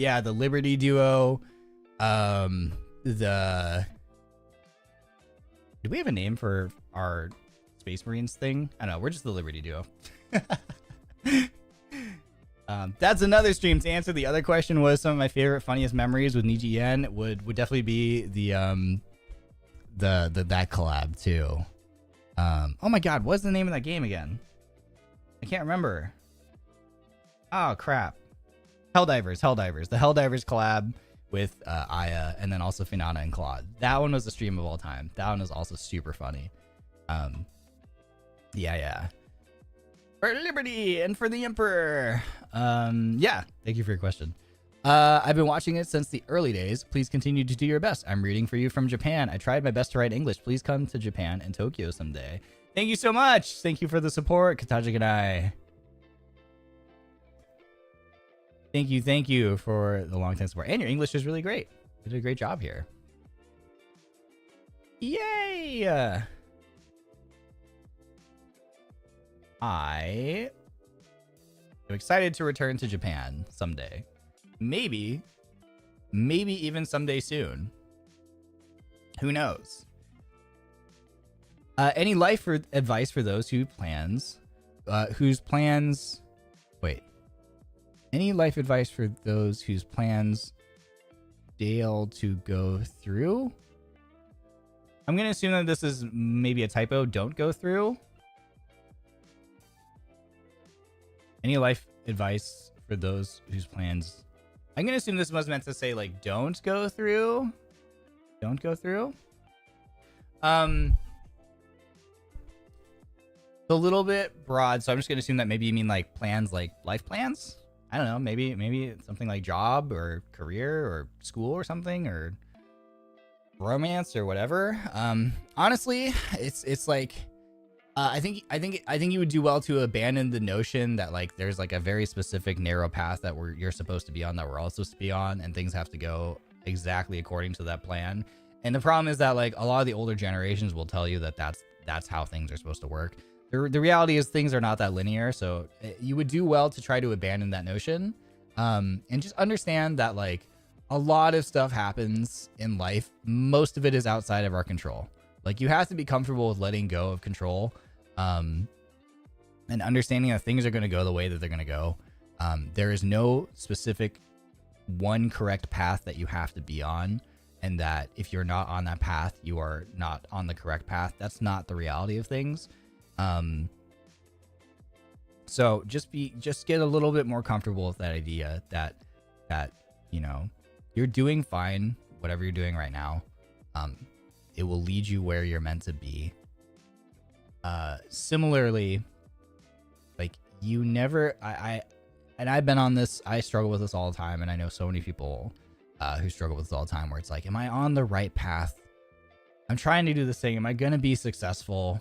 You know, you never actually know like whether or not you're on the path to success while you're on the path to success, if that makes sense. Right? Like you just don't know. And that's okay.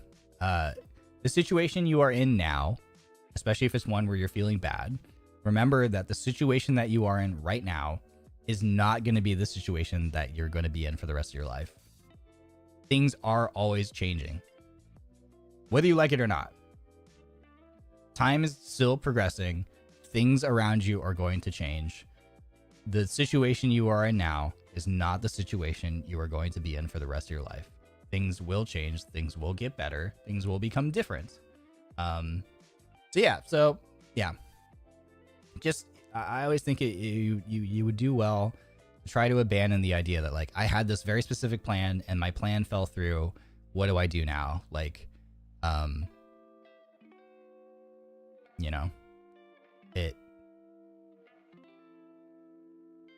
yeah, stuff's always changing. You'll adapt. We are incredibly flexible creatures that are capable of adapting to like really, really adverse things. It's crazy, honestly.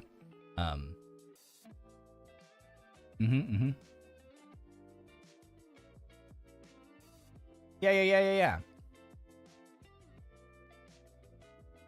Best of luck, friends. Yeah, and don't be hard on yourself if things haven't gone the way 100% according to plan.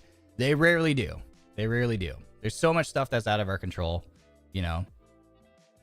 But you're gonna end up where you're meant to be, and it might, and you know, actually no, and it most likely is gonna look different than what you expected it to. It most likely. It's not even a question of like, it might look different than you expected. It most likely is going to look different than you expected, wherever you end up, than you planned or expected. And that's okay. That's normal. And once you're there and you're like, hey, this is great, you know, don't get too comfortable, because the reality is things are going to continue changing. Like, and that, again, that next step is not going to be where you're at for the rest of your life either. Like, it's just, things are just going to keep changing around you. And that's okay. You just got to become okay with that, honestly. And it will make your life so much easier. If you really try to hold on to the specific notion that your life is supposed to be a very specific way and it's supposed to be that way forever, it has the potential to make life a lot more difficult. So being able to actually let go and let things change and come into your life and go out of your life in my opinion, that will help you a lot. How else to phrase? But and yeah, and in a similar way too, it's like, in order for new things to come into your life and potentially better things to come into your life, you have to make, like, there has to be space. Oh, there goes the cat feeders. There has to be space. So some things have to go for new and better things to come in. Does that make sense? Right? So maybe you had plans and they have fallen through, and that's okay. Now you have space for new and other things that maybe you are completely unexpected, but maybe are even better to now happen, you know? You aren't tied to this one specific idea anymore. So on the one hand, that might feel really terrible and really sad and really scary, but on the other hand, you now have a lot more space for potentially something even better to happen. So just embrace that too. The food feeder has gone off, but Lady Ryonyan is not getting out of her cat bed. Come here. I am so happy that you love your new cat bed. But I just know that, yep, hey, get out of her food. Ryonyan. However, Lady Ryonyan, if you continue to stay in your bed, Sir Ryonyan is going to eat all your lunch. Come on. Hold on.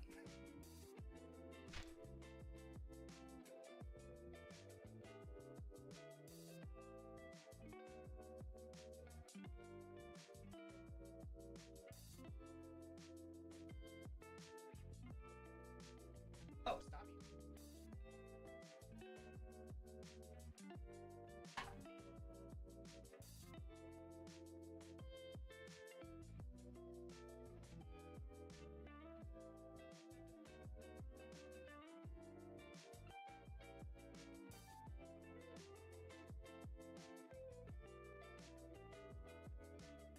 She will not. Maybe wake up at 4 a.m. KST to catch the stream, and it was worth it. Thank you for the great advice. Oh my gosh. Thanks for waking up. Hope you have a great day. I'm so happy that she's using her bed. It's like the best feeling when you buy a cat bed and they actually use it. It's the best feeling. But I need you to eat your food because Sir Ryonyan is going to come over there. Now she's getting up. I put the bowl in front of her bed. And there we go. She's emerging from hibernation.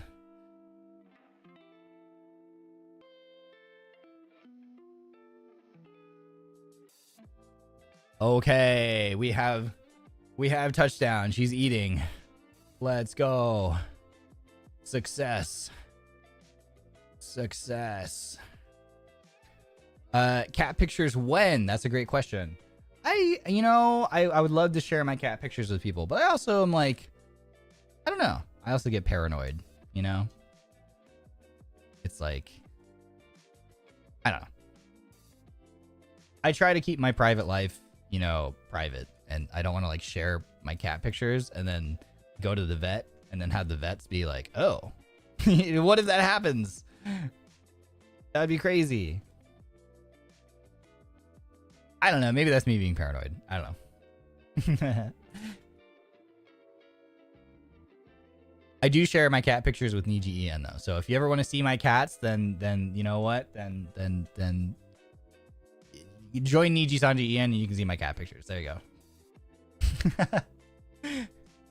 Hi, hello Ryoma. Hope you're having a wonderful day. If you were to suggest an underrated anime manga, what would it be? Thank you. I hope you're having a wonderful day. Underrated? I don't know if my picks would be underrated. I don't know. What would be my underrated? I don't know if my picks are underrated per se. I really love the shows Black Lagoon and Jormungand. I don't know if many people know those. Maybe that's not such an underrated thing. But hey, get out of her food. Hey.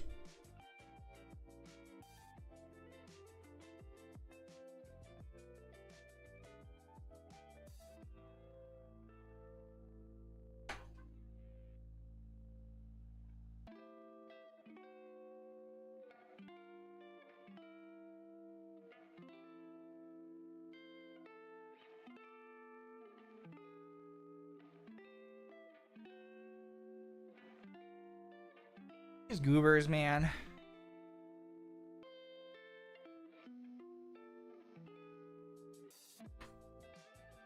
The last thing Sir Ryonya needs is more food.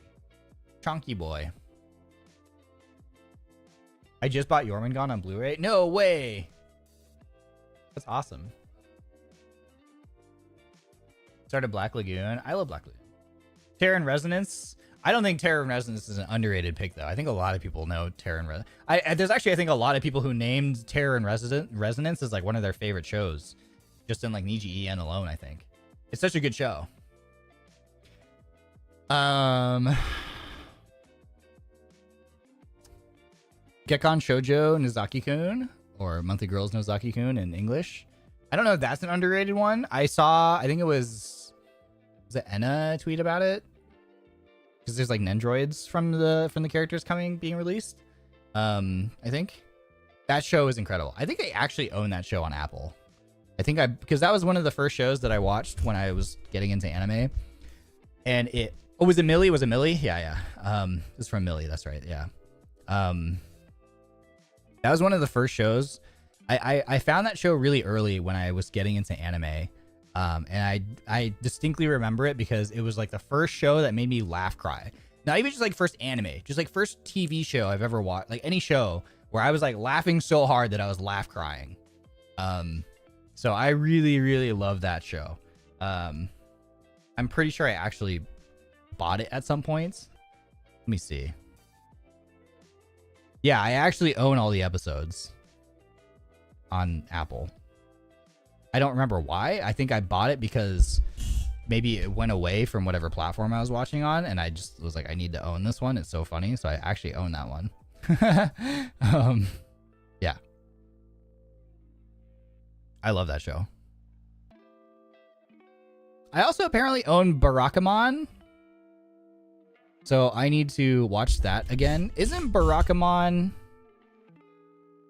this the grown-up version of...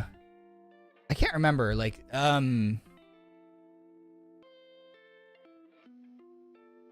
isn't he supposedly the adult like version of like another character from another show? I can't remember. Yeah, it's a show about calligraphy.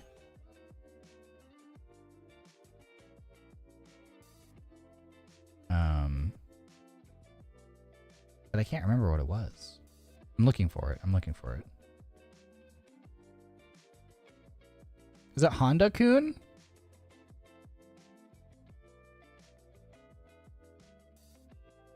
Yeah, I think it's Honda-kun. Yeah, Honda-kun? Yeah, Honda-kun. Yeah. So he's like, it's like Honda-kun grown up, right?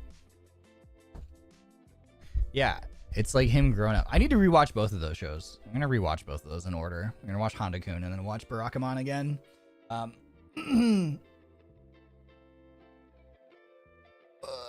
Yeah, that's a good one. That's another good one. Thank you for your question. How many questions do we have left? We have a fair chunk. Oh my gosh.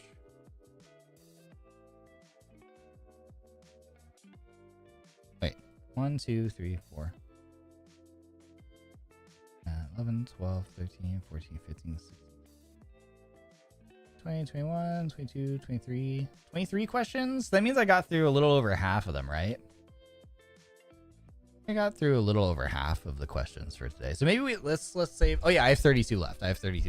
So I think I had 60 something when I started today. So actually I think we got through exactly like half of them. Nice. So maybe we'll save the rest for the next episode. Yeah, let's save the rest for the next episode. How about?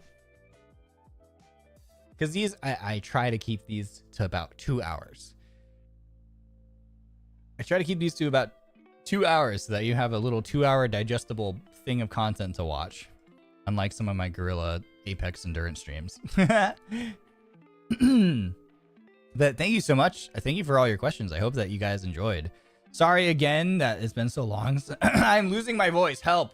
I'm sorry again that it's been so long since the last RyoMondays episode. And I guess thinking about it, unfortunately there won't be one next week because I will be away on a trip. But once I get back, we will try to get back into it. So not this coming Monday, but the next Monday, I will be back for my trip. I might be completely dead and jet lagged, but I will be back. I'll be back. But yeah, hopefully this was fun. I appreciate you guys submitting your questions. Thank you for coming and hanging out. Don't forget to like, comment, and subscribe. Smash that like button. Punch that notification bell. Ring that notification bell so you never miss another upload. You guys know what to do. Let's see. So for tomorrow, well, actually not for tomorrow, for the rest of this week, I don't really know what I'm gonna put on my schedule. We have a Buckshot collab, multiplayer collab on Wednesday, so I will be putting that. New Apex season drops tomorrow. We're gonna start the Masters push with BB and Rico, and maybe whoever else joins our journey along the way. So definitely, you're gonna see some Apex this week. I apologize in advance if Apex is not your thing. If you love Apex, you're gonna be eating good. And everything's probably gonna be a little bit. I don't think I'm really gonna put much on my schedule because I do need to like make sure I get all my stuff planned for my trip. I don't know. Going on trips stresses me out because I don't travel that often. And I'm like, I gotta make sure I like pack everything that I need. So it's just gonna be, my brain is just gonna be cluttered with like trying to make sure I've got everything.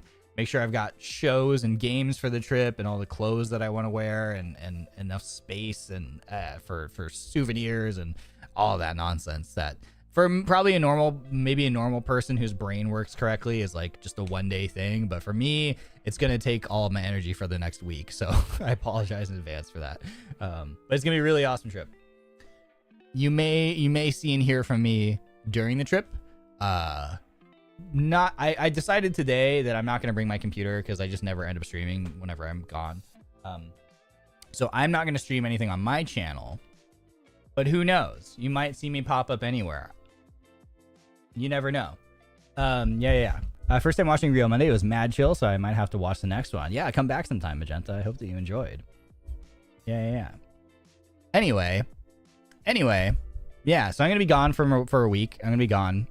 But I don't leave until Saturday, so you will see me for the rest of this week. Which does mean that I will be able to do our Denauth weekly and everything this week as well. So, yippee. That's all I'm going to say. Just, who knows? Anyway, I'm getting out of here, friends. I hope that you have a wonderful rest of your day. Let's see. Today is my meeting day, but that's not until the evening. So who knows? I hate my brain. I hate having like ADHD where I'm like, oh my God, I don't have a meeting until like 10 p.m. But because I have a meeting at like 10 p.m., I'm like, I can't do anything else for the rest of the day. You know what I mean? It's the same thing with my trip coming up. Like, oh, I have the trip at the end of the week that I have to pack for. I can't do anything else until then.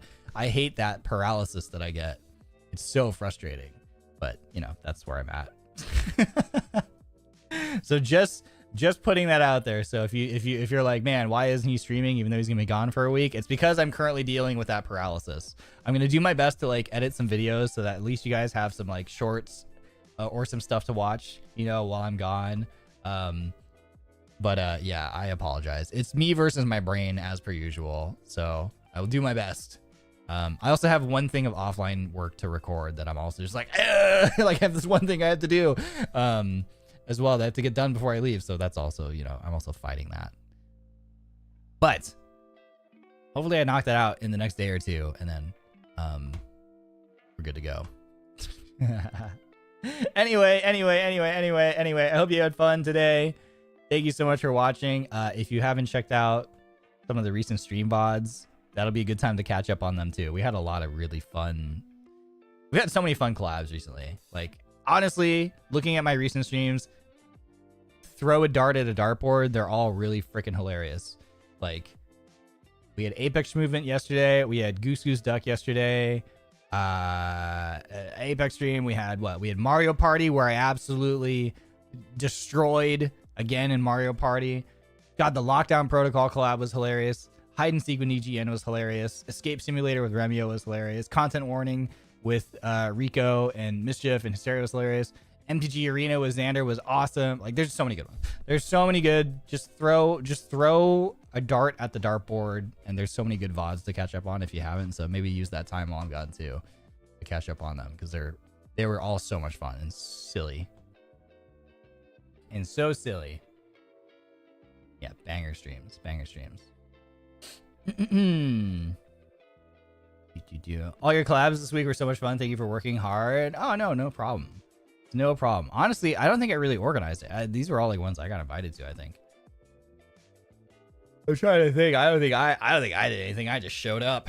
I got invited and I showed up. So shout out to all the people who invited me to do stuff with them. I am always down. I know I do a lot of collabs, which I know, I apologize, because I know like that does mean that I get less one-on-one time with you. So I still appreciate everyone who comes to hang out and watch. I hope that they're still really entertaining and fun.